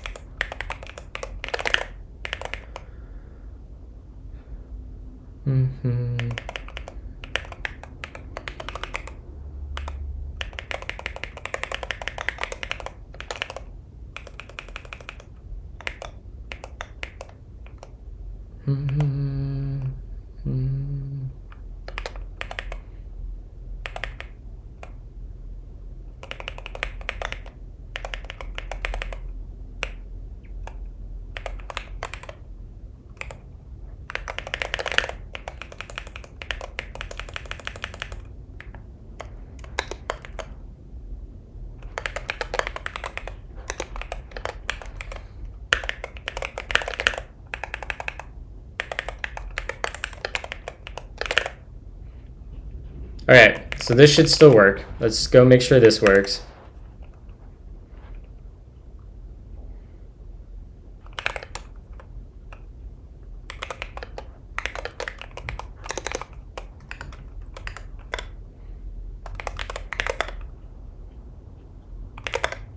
Okay, that works. That does exactly what we expect. We're getting the install. We're not getting an error. So now we want to take this block right here, and we can chain it onto the end, right here. And we're going to say, rather than this, hold on. No.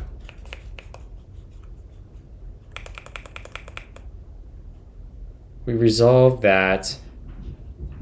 And we really actually want to do, we're going to do yeah, that's what we want to do.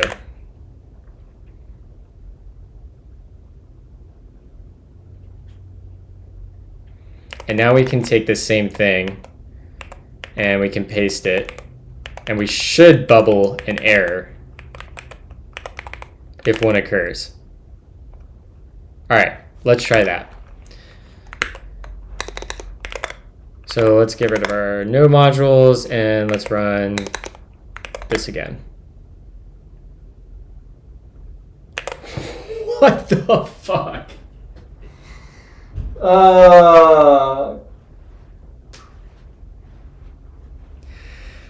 Why?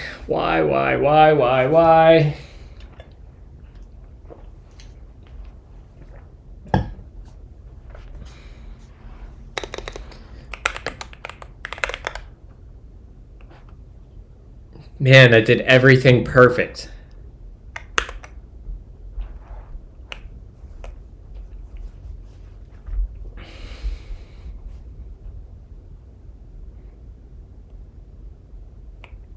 Well, while we're here, let's try to refactor this to be actually async. These are async ones, so let's go to here, and I want to switch to using this and see if it works.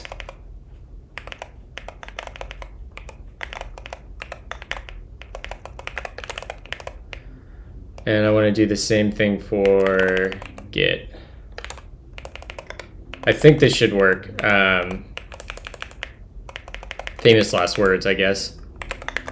But we seem to have confirmed in our little test harness that this already worked.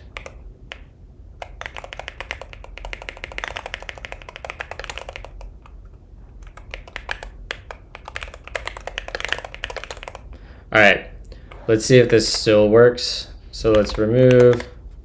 We also want to, let's just add .git there.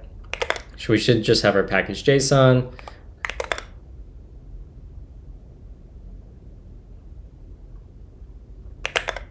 That was perfect. That was perfect. That did exactly what we wanted.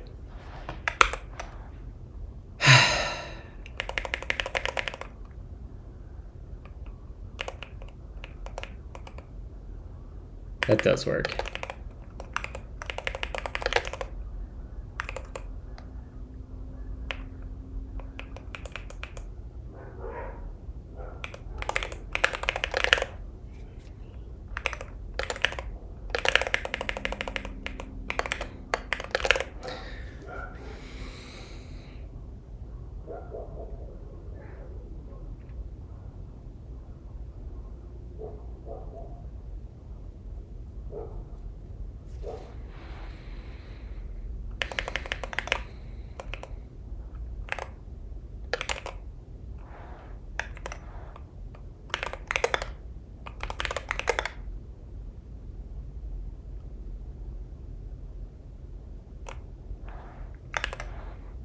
All right, let's see if we can change the order. Not that it should matter, but let's just change the order.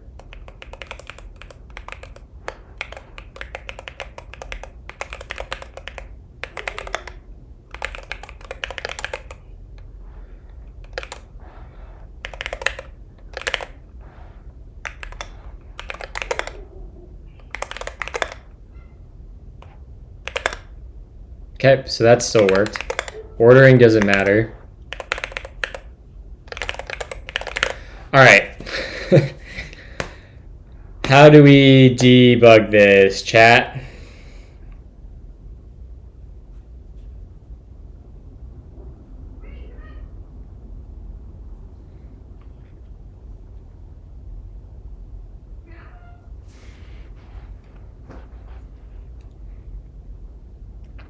So I guess the next step would be to try to use our actual scaffolding function, right?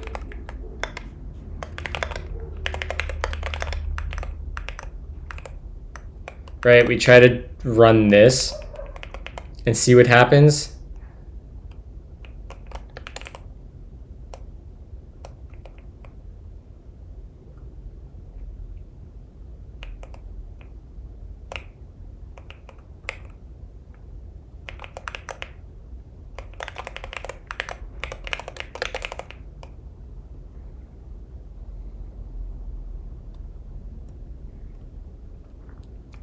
So let's say in here, rather than running this big block of code, let's comment that out, and then let's say, yeah, that's exactly what we want to do.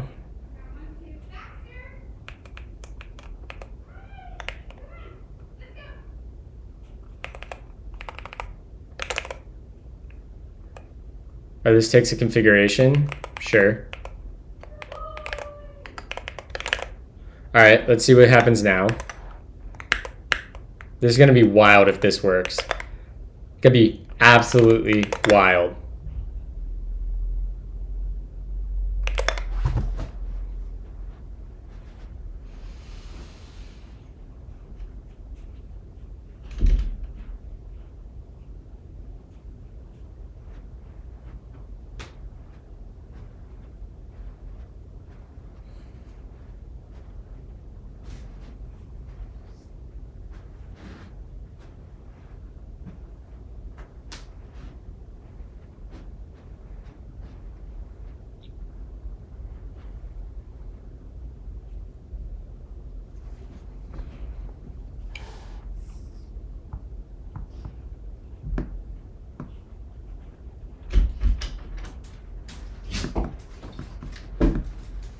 Good morning.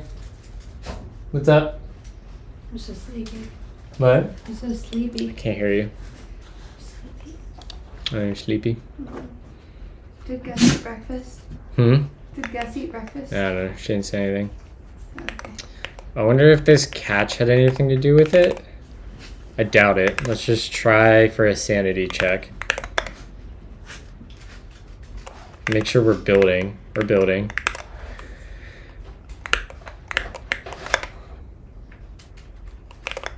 Okay, that still works. That catch doesn't do anything, but sure.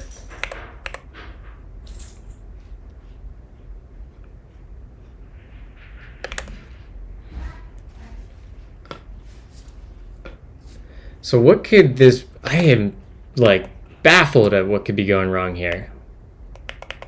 Let's make this app old, and we'll take this, do that, go in here.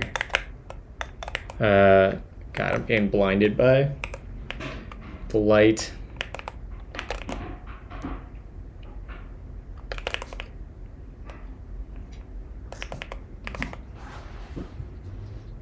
What are you doing? Out. Let's go.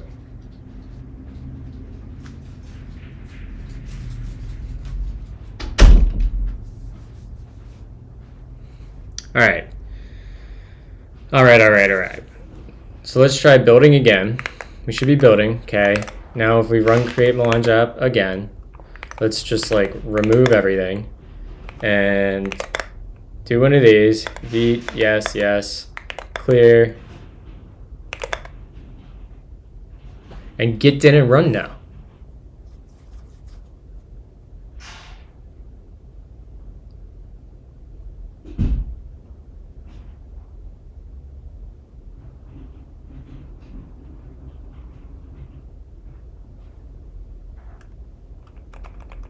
Weird.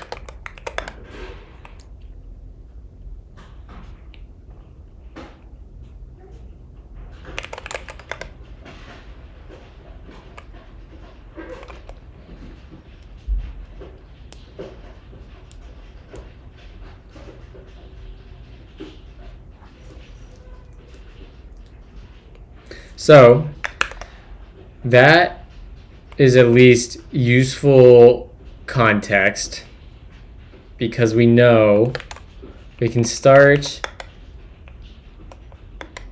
Is this a React problem? It has to be a React problem, right? So we've walked through the flow of what's happening here.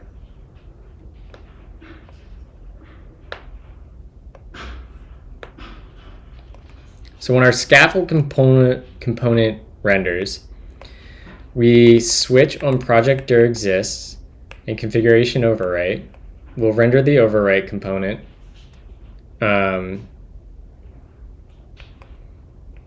Otherwise, we render these two. And we render, overwrite doesn't do anything super crazy. It just like asks what we should do in the case. Okay, copy template then. We run an effect on mount where we create our directory.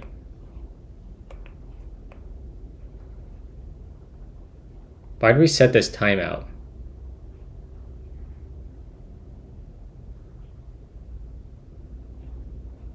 The hell is this timeout?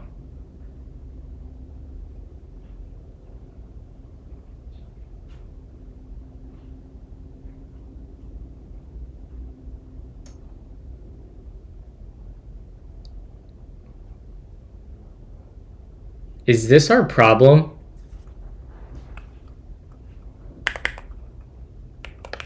This is probably Origami Angel. Yeah. Why was that line there, and is that the whole problem? I swear if that's the problem. I don't even know when I added that, or why.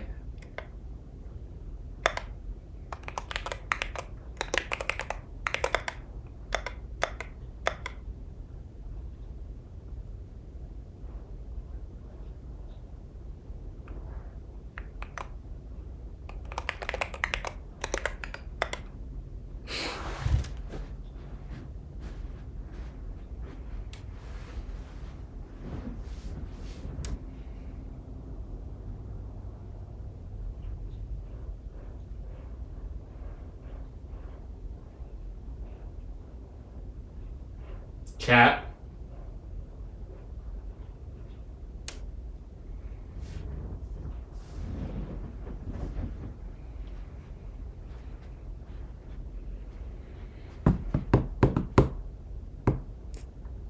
Basically 2.5 days to that. Basically 2.5 days to that.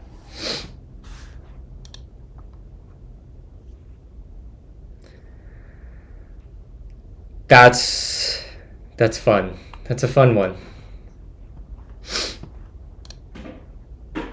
I wonder when I added, well, I know why I added that. I added that because, like, you notice here when I ran that I had to Control C to kill the process. So I was just like, okay, after we copy our templates, we're done, and I'll wait half a second and kill it. But that really needs to go in here now.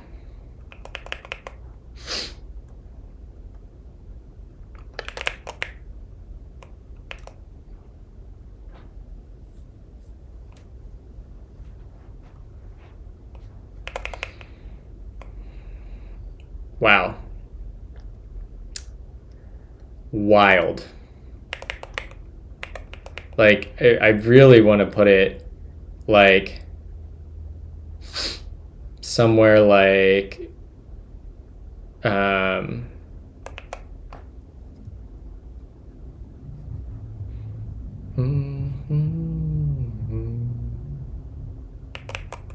this line. Really, we shouldn't even do this. We should just wait till we finish everything to have a termination of the app.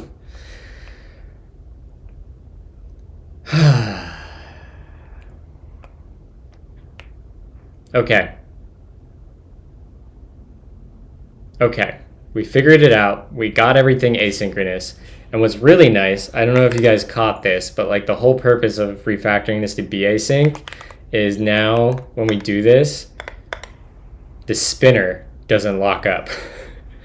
That was the whole purpose of all of this. Look at that. It's not locking up. Beautiful.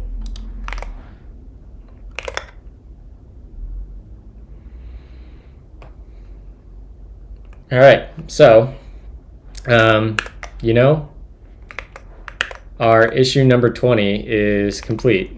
20, async plugin commands. Done. Let's get rid of this one right here. In fact, we can get rid of that too.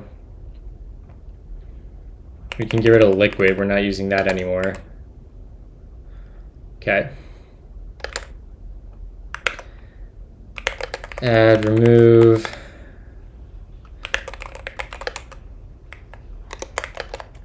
-m.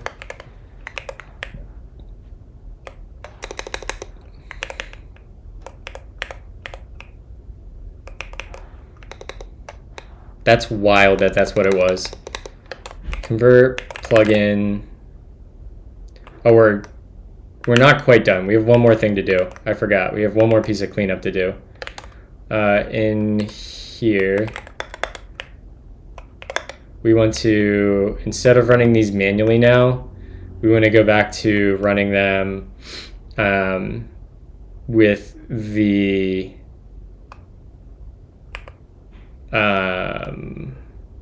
this thing right here. I'm going to do that. Yeah, and then we come in here.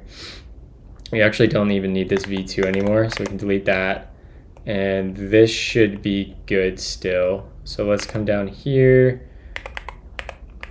drop that off, and let's make sure we're registering our plugins in the right order. Yep, we want to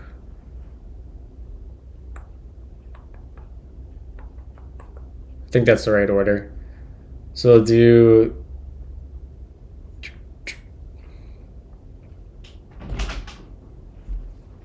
let's see if that's right. What's up? How long has your mic been charging? Do you want another coffee? Yes, please. Okay.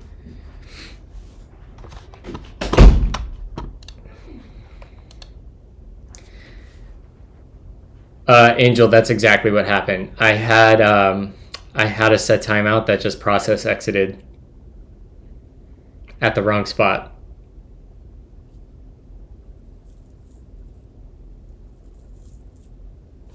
Bad Cop said, I need to start solving this AOC problem faster. How the fuck am I supposed to edit this 7-hour VOD? RIP. You could probably use markers, maybe? If you... I don't know. I wouldn't be able to use markers. I'm too disorganized. And all over the place. So let's actually get this in watch mode again. We need... we need Git to run last.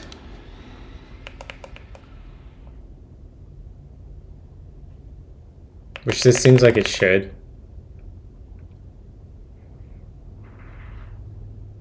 Because it's going to run in reverse order because we're prepending to the list. So let's try this one more time.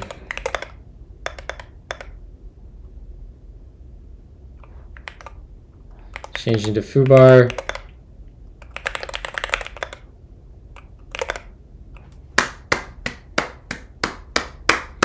We did it, chat. We fracking did it. 2.5 days of debugging, async JavaScript, and it turned out that I was just killing the process in some code that I forgot about. Amazing. So good.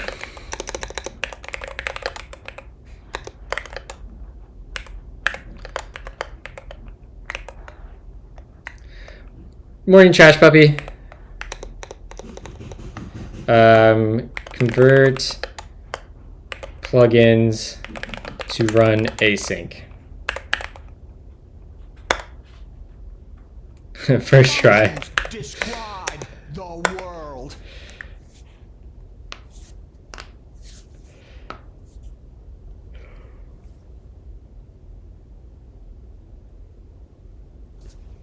Thank you for the follow, Halcyon Drifter. Appreciate you hanging out.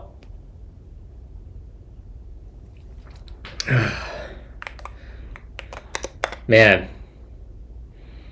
what a wild adventure that was.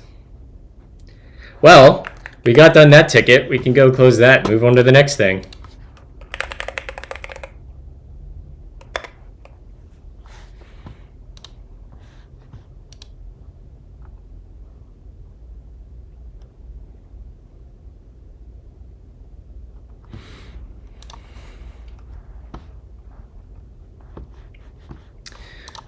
One second, chat. I gotta respond to something for work.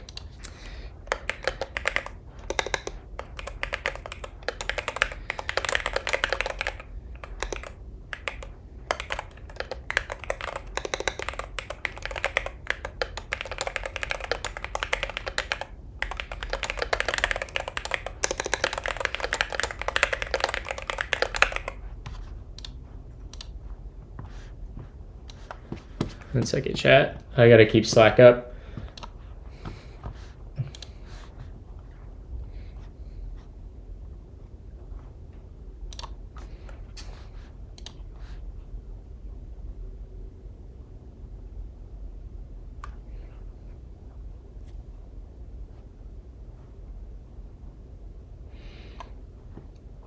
Chat, I'm gonna put this on just, I gotta work on some stuff for work for a few minutes. I'm going to put this on just chatting and work on some of that just to knock out a ticket or two for a release and a demo later.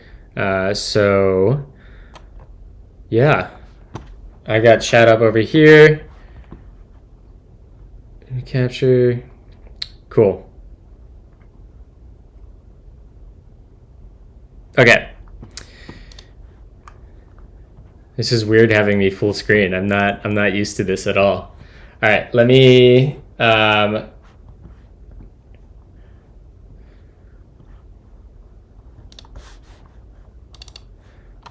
let's see here. Let's open a new tab for work stuff. I am gonna start putting out some like simple videos on learning OCaml for focused at TypeScript and JavaScript developers, and I think in the new year I might actually put a paid course together. Who did my interior design? It's a work in progress, Trash. We have a I wish I had a picture of like how it started. I do probably. Let me get some stuff up and running for work real quick, and I will show you what it used to be and where it's going. My girlfriend did it, Justine. This is her whole vision. But we built this house a year ago, a little over a year ago, and it was just like up until like a month ago, this was just like painter white. My desk was against this wall over here. Pretty boring.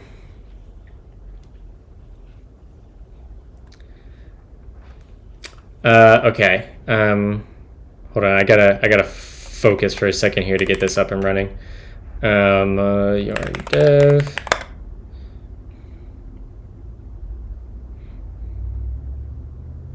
Actually, you know what? I can actually have a better view here. I think I could do this, and then I can just turn off my screen. Right? I could do that. Nah, that's less good. That's less good. Thank you, Boo. Cheers. All right. You got Trash Puppy complimented your interior design. Thank you. I'll design anything for free because I don't know what I'm doing, but I like it. You heard it, chat. If you need interior designs, ask J. Cole. Yep, these are the pups. Oh wait, Gus has a different sweater. So 3 of them are our dogs, Trash. The 2 golden retrievers and the dog that looks like it started COVID are ours, and the other 2 we do Rover for and get paid to watch. That's Bodie. Try my arm. Thank you. We're watching 5 today. Winnie. Oh, hi, Bubba. You come into the scoop.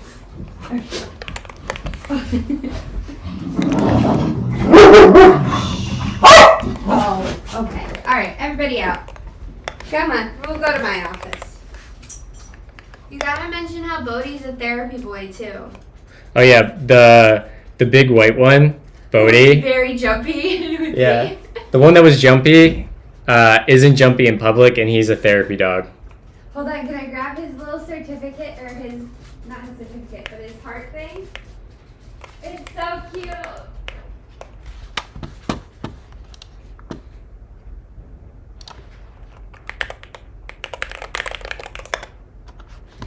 All right, chat. This hopefully shouldn't take me too long to debug.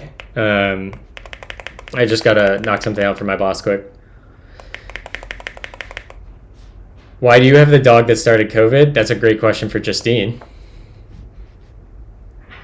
Yeah, I've read a bunch about the respiratory stuff. Fortunately, I think it might have already gone through our dogs, to be honest. They were having some respiratory problems like 2 weeks ago.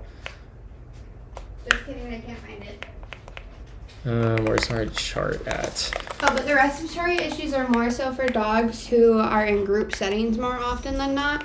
So, like, our neighbors' dogs coming here are fine. But if, like, they went to doggy daycare or something, like, I wouldn't want them here. Yeah. Fortunately, we know the owners. They're our neighbors. They're really yeah, sweet. we know where these dogs are. We know all that. I also work with the Golden Rescue, too, so I know of every place that's had an outbreak. Yeah, Trash, if you ever want to adopt a golden retriever. Or a golden mix. I have actually, a lot of anyone mixes. in chat.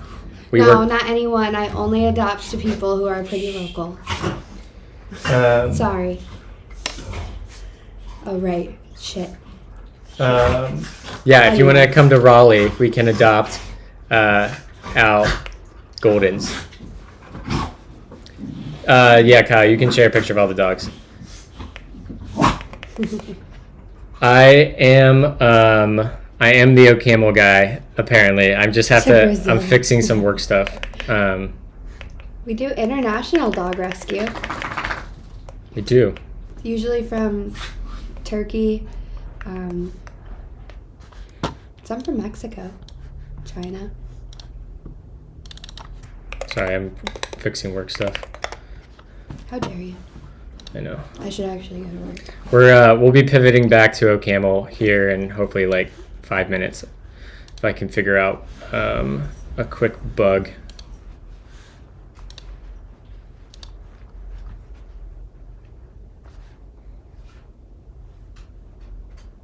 All right, upstairs, everybody.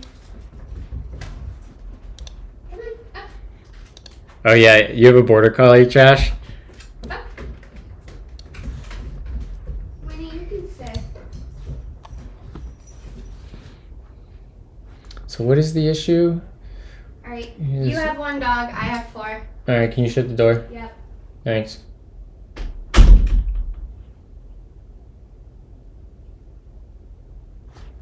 Here, I'll just, I can't really pull that up right now, Kyle, but,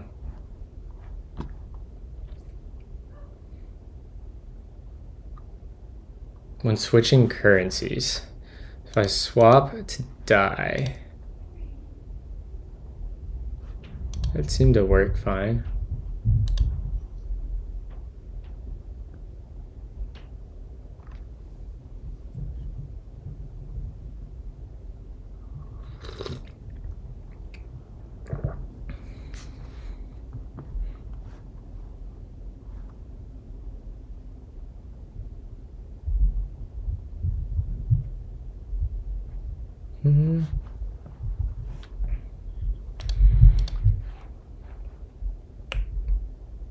All right, let's see here, chat.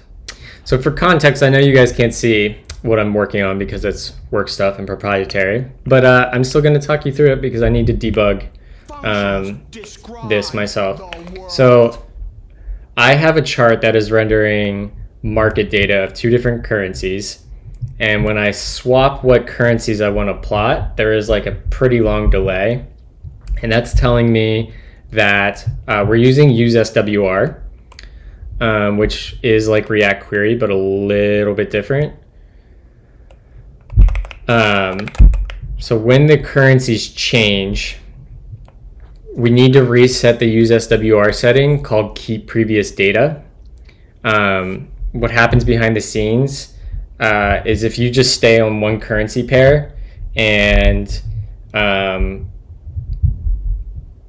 just leave it on that, every minute we have use SWR polling to get fresh data to load into the chart for pricing. And we use the keep previous data option in use SWR because if you don't, when it goes to load again, it will delete the data in the cache currently, but using keep previous data will keep, as the option alludes to, the previous data there. However, when you switch currencies, you basically want to set keep previous data to false to clear the cache data. So that's what I got to figure out why that's not working real quick. Gosh, unified order form. Where's the chart rendered? The chart gets rendered here. So we get the currencies. What causes our currencies to reset?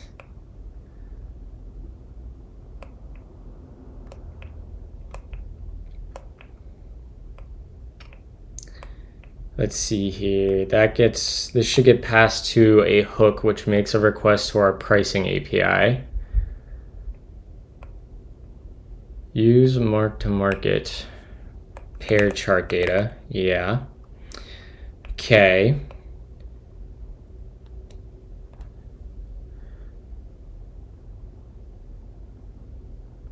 So this drops into here. That's our in currency request. Oh, this might be trickier. I'm actually doing something clever.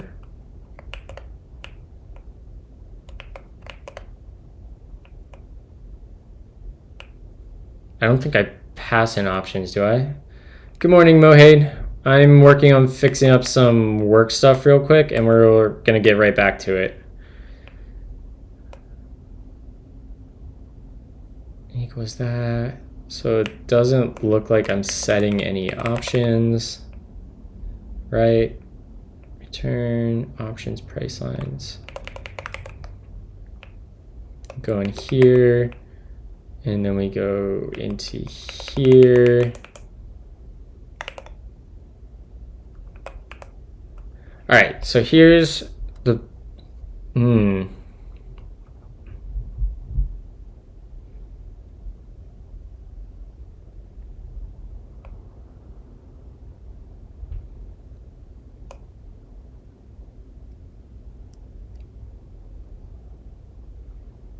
when do we update that? We should update that ref at the end here. We do.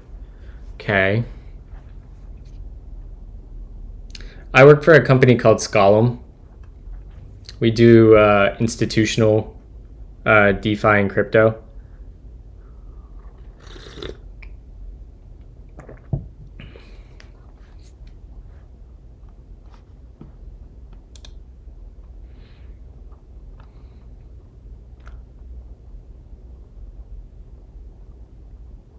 Should keep previous data. Well, the market,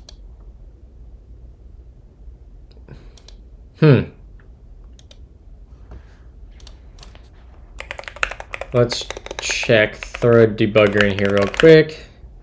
I am working with OCaml. Right now, I know you guys can't see my screen again, but I'm actually working in TypeScript to try to debug this quick. But I work in OCaml a lot at work. All of our backend services are in OCaml. We can play there. So it's just going to keep re-rendering. Maybe a log would be better than throwing a debugger. So let's say console.log, and we'll say request and previous request. Okay. So let's turn off the debugger, click play, look at the console. And let's see what kind of output we get here. We can turn off our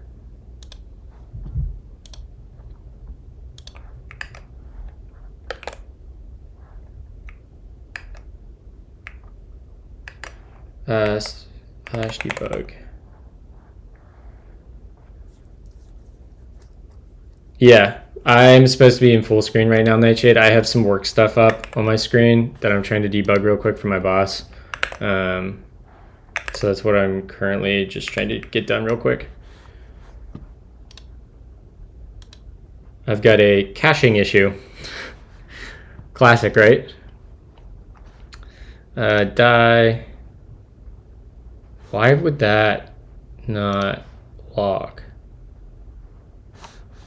Oh, right. We want to go here.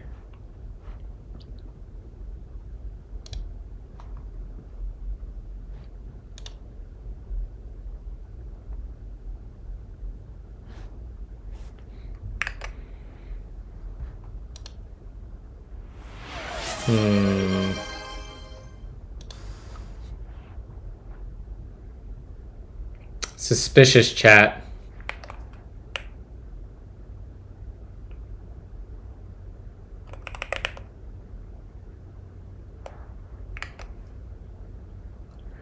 Suspicious.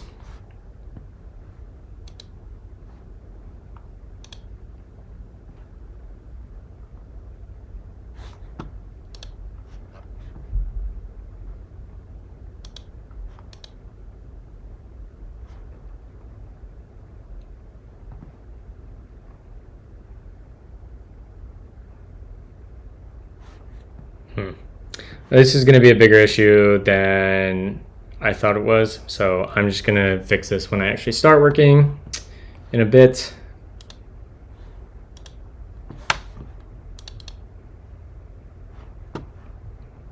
I find that weird. Okay, well, that gives me a lead then.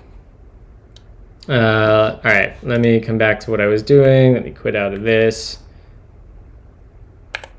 We want to just kill, no, how do I, yes. There we go. Kill this. And we're back. All right, let me get my screen back up. Okay. I'm back. Back to OCaml.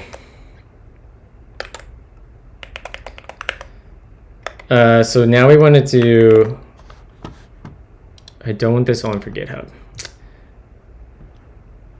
Let's go to our project. I'm on my wrong account. And let's go to my projects. Create melange app. And we're going to go to this issue. Can I go to the actual repo?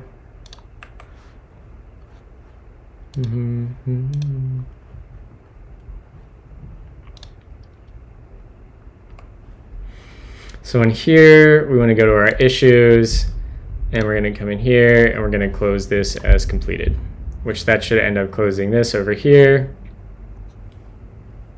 Yep, sweet. All right, now we can go to our project, and we can just take the next one. So our next one is going to be some cleanup. All right, let's create a new branch or bookmark. SL bookmark, and we'll say, how were we naming these before? SL bookmark, this will be 5. Init CMA lib cleanup.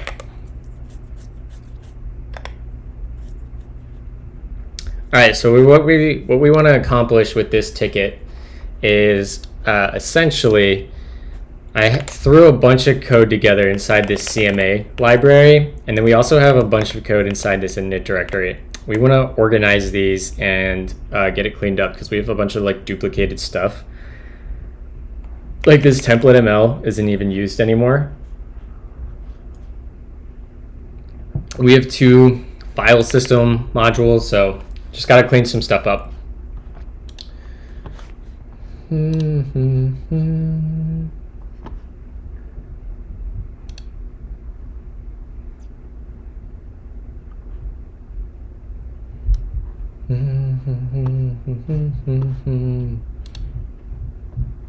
I've lost my Twitch chat. Okay, found my Twitch chat. We're back. We're live.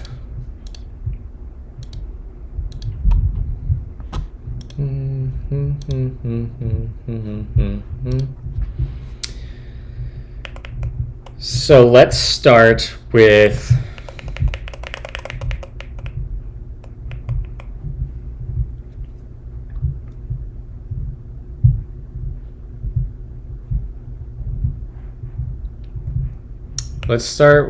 this. We want to combine these two to start for sure.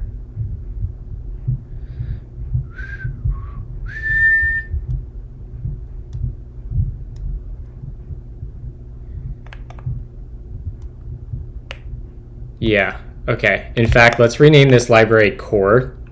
This is going to break a ton of shit. Actually, we'll wait to rename the library to the very last thing.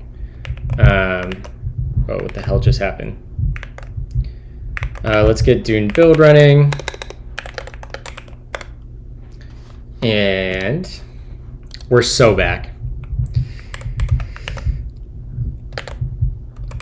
We're going to go back up into here, source CMA, and this on one side and the other on the other side. So scaffold v2 is what is actually running a bunch of stuff. And this file, what is this file? We need better names for these. One of these has our context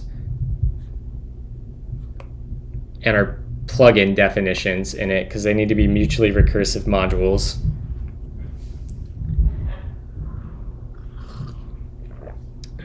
I actually think I want to rename scaffold v2 to core.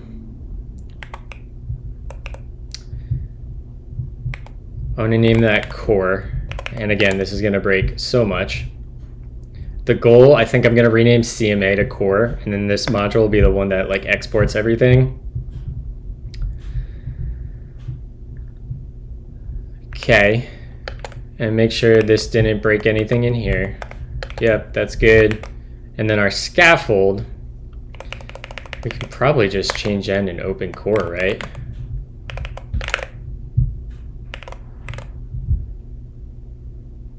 CMA Webpack. That shouldn't be a problem. Oh, because we're referencing core in here. So we can say change to dot, that will be core. In fact, we can just do %s. And this will be a scaffold v2, and we'll change that to core. And in fact, this is a great, oh, I don't have Spectre installed. Shit, I gotta go back and fix that. Go to Vite, we'll do the same thing, boom, fixed. Okay. npm, run the same command. And let's get rid of this stuff.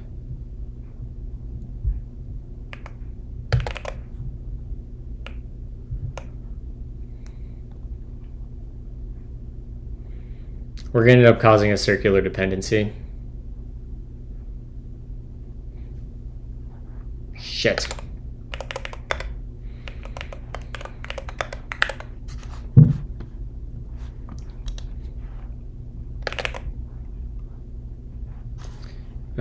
Okay, we're successfully building, so we renamed that the core. That's good.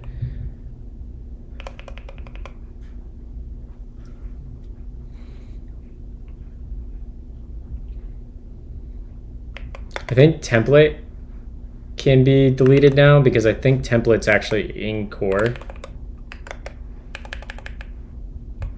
Oh, no, it's not. Okay, so we can't delete that. We want to go clean up file system. I know I have a bunch of to-dos in here.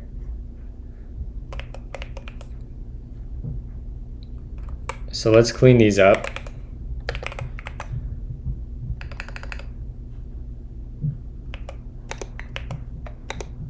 Tab, tab, tab, tab. Quick list. Boom. Let's just delete it. And I say we just like go for it all, right? We just like.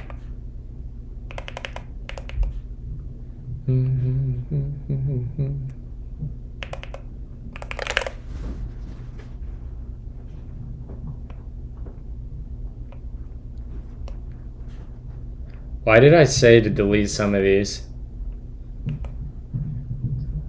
I don't remember what I was trying to communicate.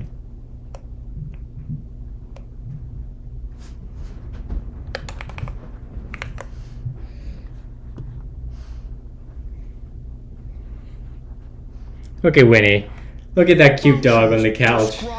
Look at that. What up, Tej? Thank you for the resubscription. The only okay way to write Node.js. Lol. Alright, let's see where our errors are, because I don't even know. We've got one in Git, so let's start with Git. She's a little donut. Look at her. You good girl, Winnie. Huh? Is that your spot? She's like, it's my post-breakfast nap time.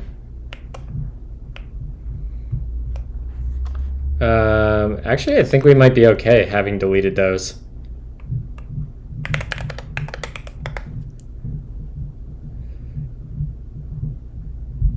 What are we dotting? Oh.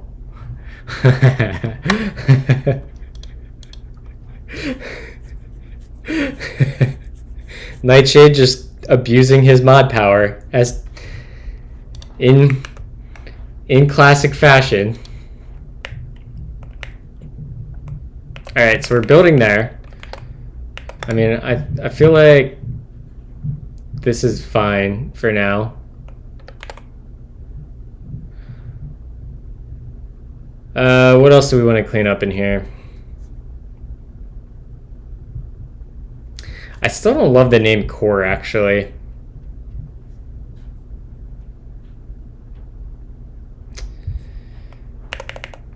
I don't love the name core.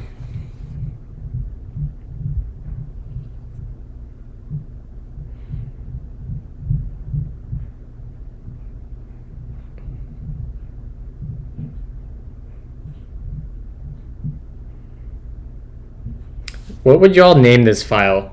So this file has our context in it and it has our plugin struct in it. And the reason they both have to be in this file is because they're mutually recursive modules. I have no idea what to call this. I don't really want to call it core because I want to name this actual.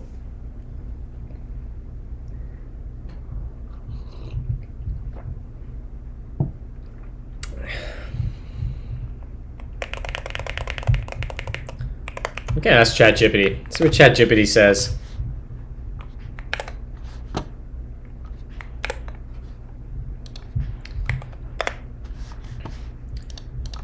What would you name the file / module this OCaml code is found in? Damn it.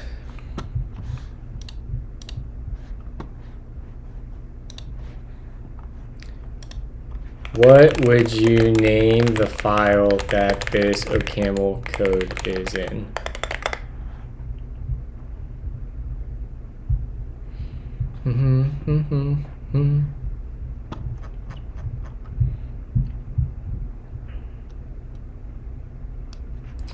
Give me 10 more names.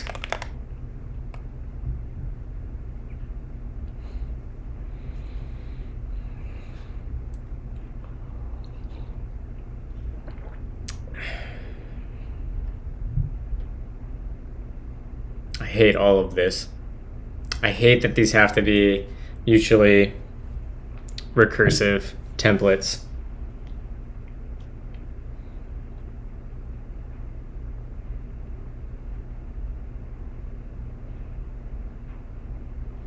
I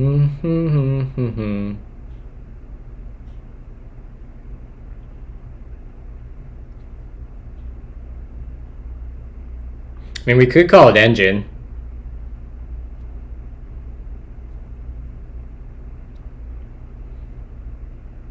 I mean, maybe we do call it core and we just keep the library name CMA. That's probably fine-ish.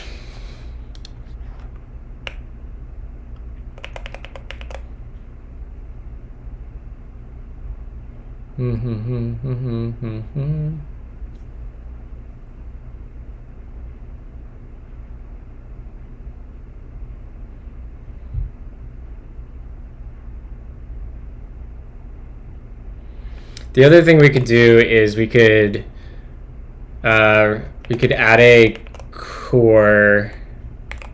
Let's call this core2.ml, and we could go in here and we could say, actually no, a better name for this would be CMA, and then we have to re-export everything out of this. And in fact, we should delete this out here, go in here, paste this in here, delete that, come in here, delete this. That's gonna break some stuff, but that's okay. So this is CMA. All right. So can I open oil? There we go. I don't need that. Weird, whatever. In here we want to export. We're going to re-export all the stuff, all the things. Bundler equals bundler. Configuration.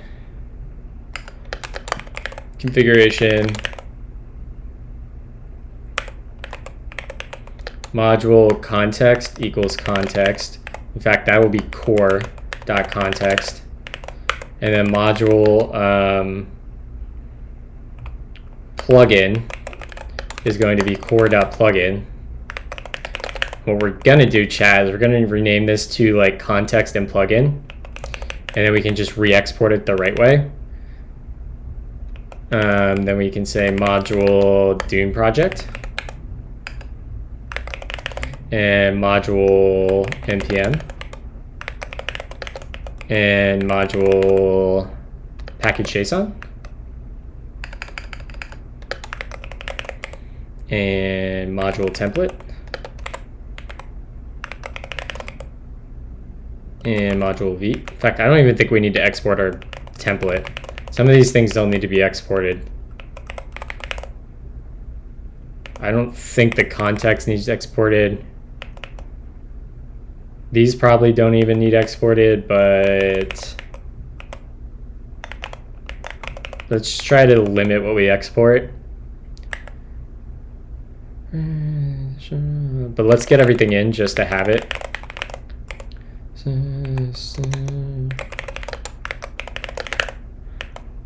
Alright, I think that's everything. Got everything I wanted.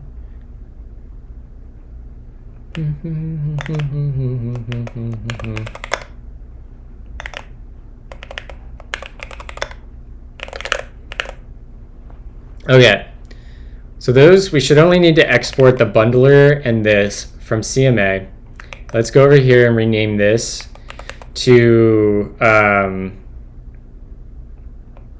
this is going to be context and plugin. Horrible name.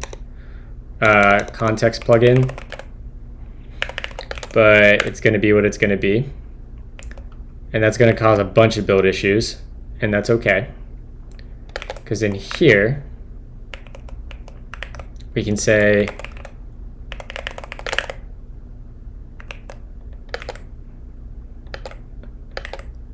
let's go into scaffold. Oh, we do need to export scaffold too.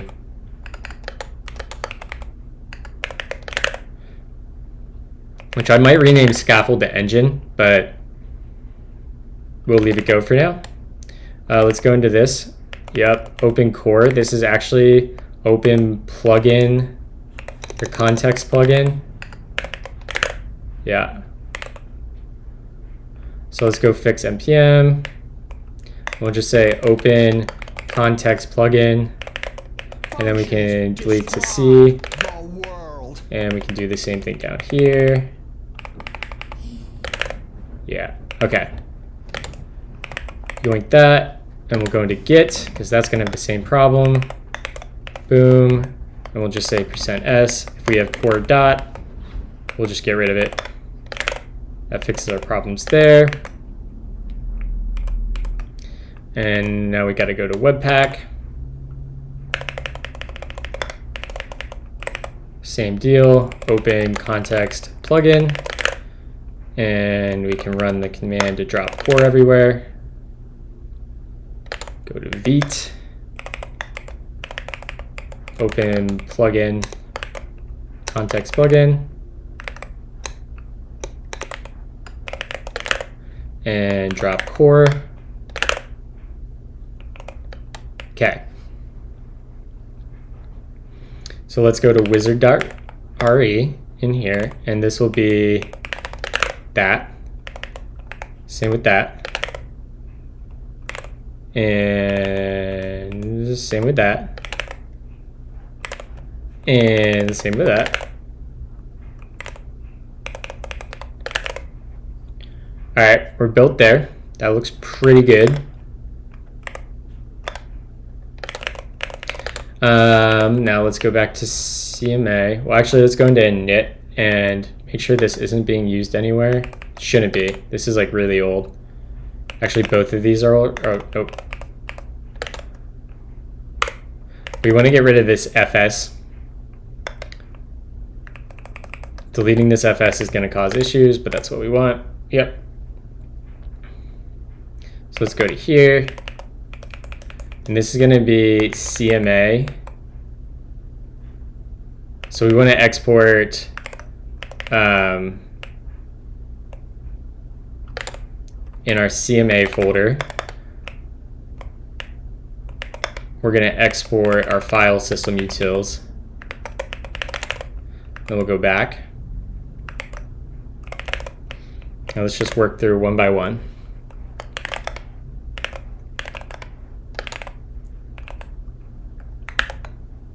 Thank you for the follow, Lord Haley X. Appreciate you hanging out.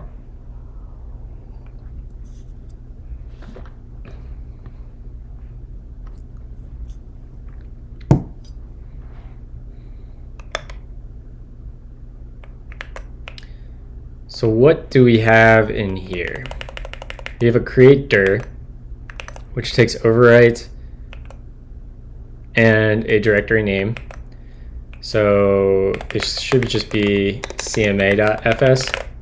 Nice. So we have an exist in here. Yep, right there. So we should be able to just say are we built? Nice. That was an easy win. Okay.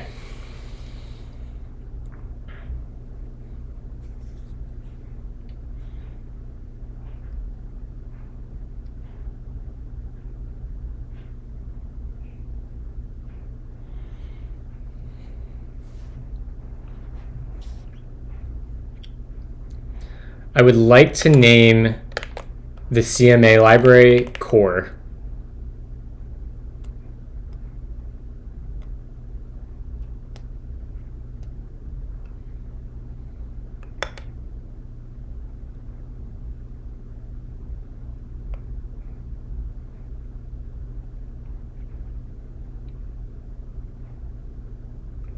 So let's just go for it.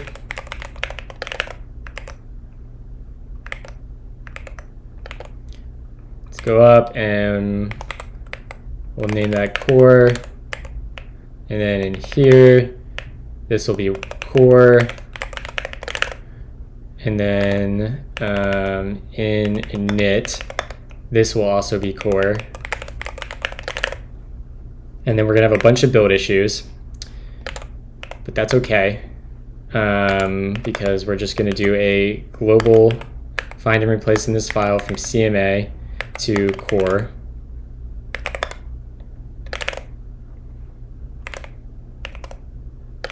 So that fixed. Now we go to wizard.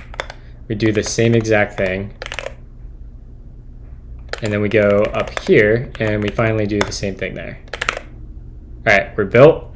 So we effectively renamed our CMA library to core, and I think I want to call scaffold engine.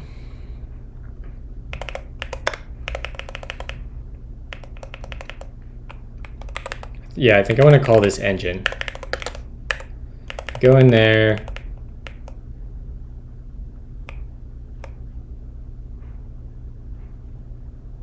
And we come into, this should actually be core. This controls what we export. This is going to be engine.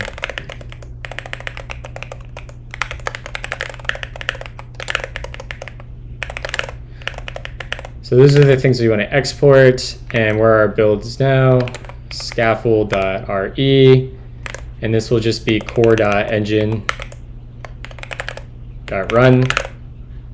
Awesome, that was an easy rename. Okay, I think that is what this ticket encompasses. I think that's everything I want to accomplish with that.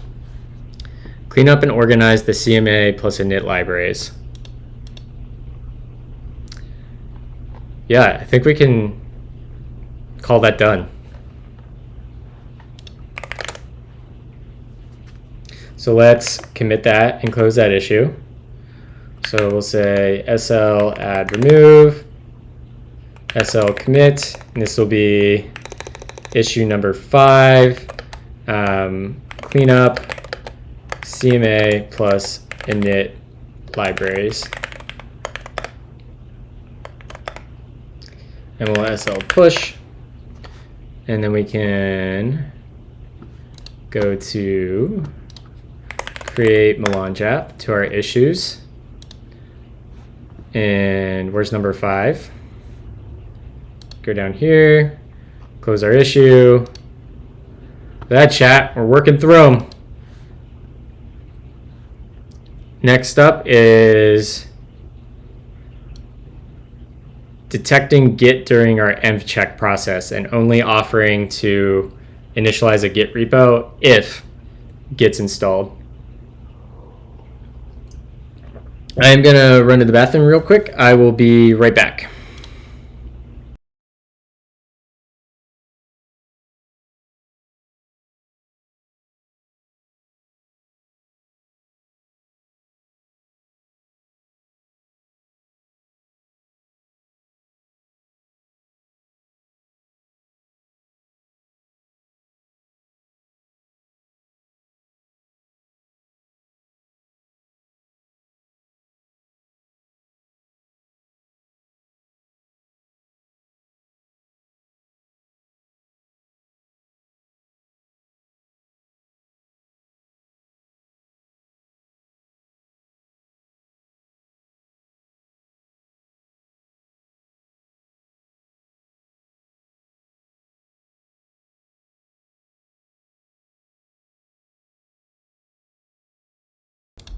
Okay, so let's get started on this. So let's change our bookmark. We'll say SL bookmark. This will be number 6, and it's going to be detect Git in env check. And let's go full screen. Get Dune build running. Whoops. And we can quit that, and let's go to our env check. Let's open up dependency.ml. I think we want to add a Git in here now. So let's split this over, open one up so we can see how we did this. And we'll say module Git. Going to equal struct end. We'll wrap it in the functor once we get this all done. Let name, it's going to be Git.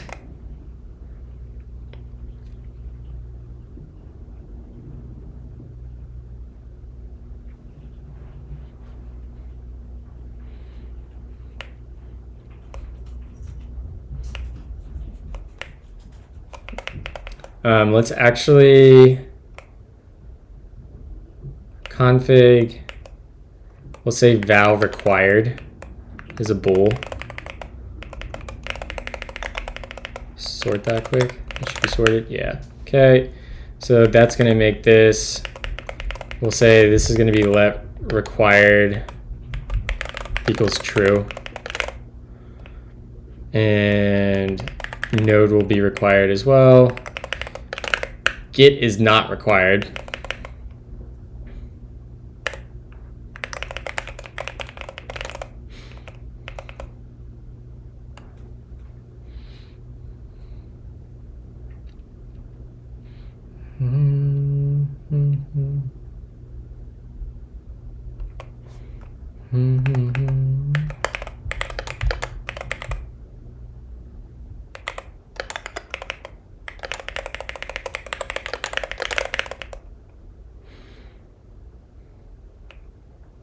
All right, let's see here. So if a dependency is not required, we basically want to like make a warning. So how does this work right now? We say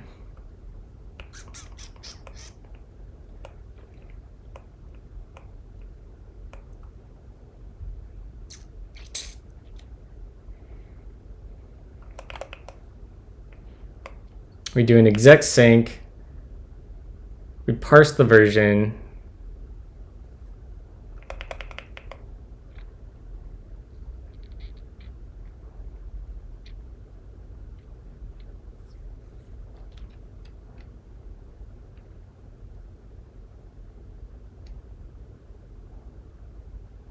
I guess we could just add like required to this. Right, we could do something like that.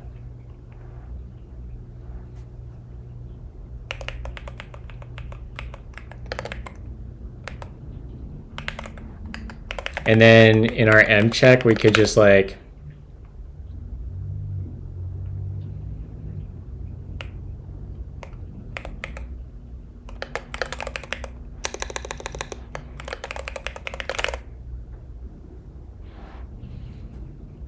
it's probably not what we want to return.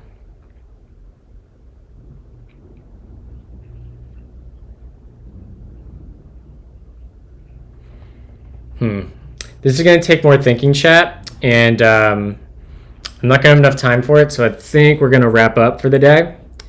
So let's find somebody to raid. And we'll jump into this tomorrow after I've had some time to think about it. We got Prime streaming. We've got Alicia. She's not coding. Let's raid Prime since we raided Christoph like twice this week already. Because I am also going to watch Prime when I'm done here. Thank you all. Thank you for the new follows. We'll be back tomorrow morning at 7 a.m. and hopefully knocking out a bunch more stuff as we work towards getting Create Melange app to 1.0. We're getting pretty damn close.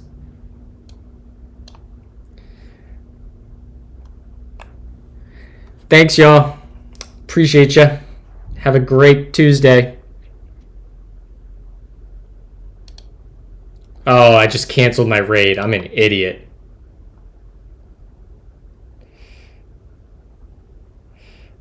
The button width changed when I went to click it. That's just bad UX on Twitch's part. All right, y'all. I will see you over at Prime Stream.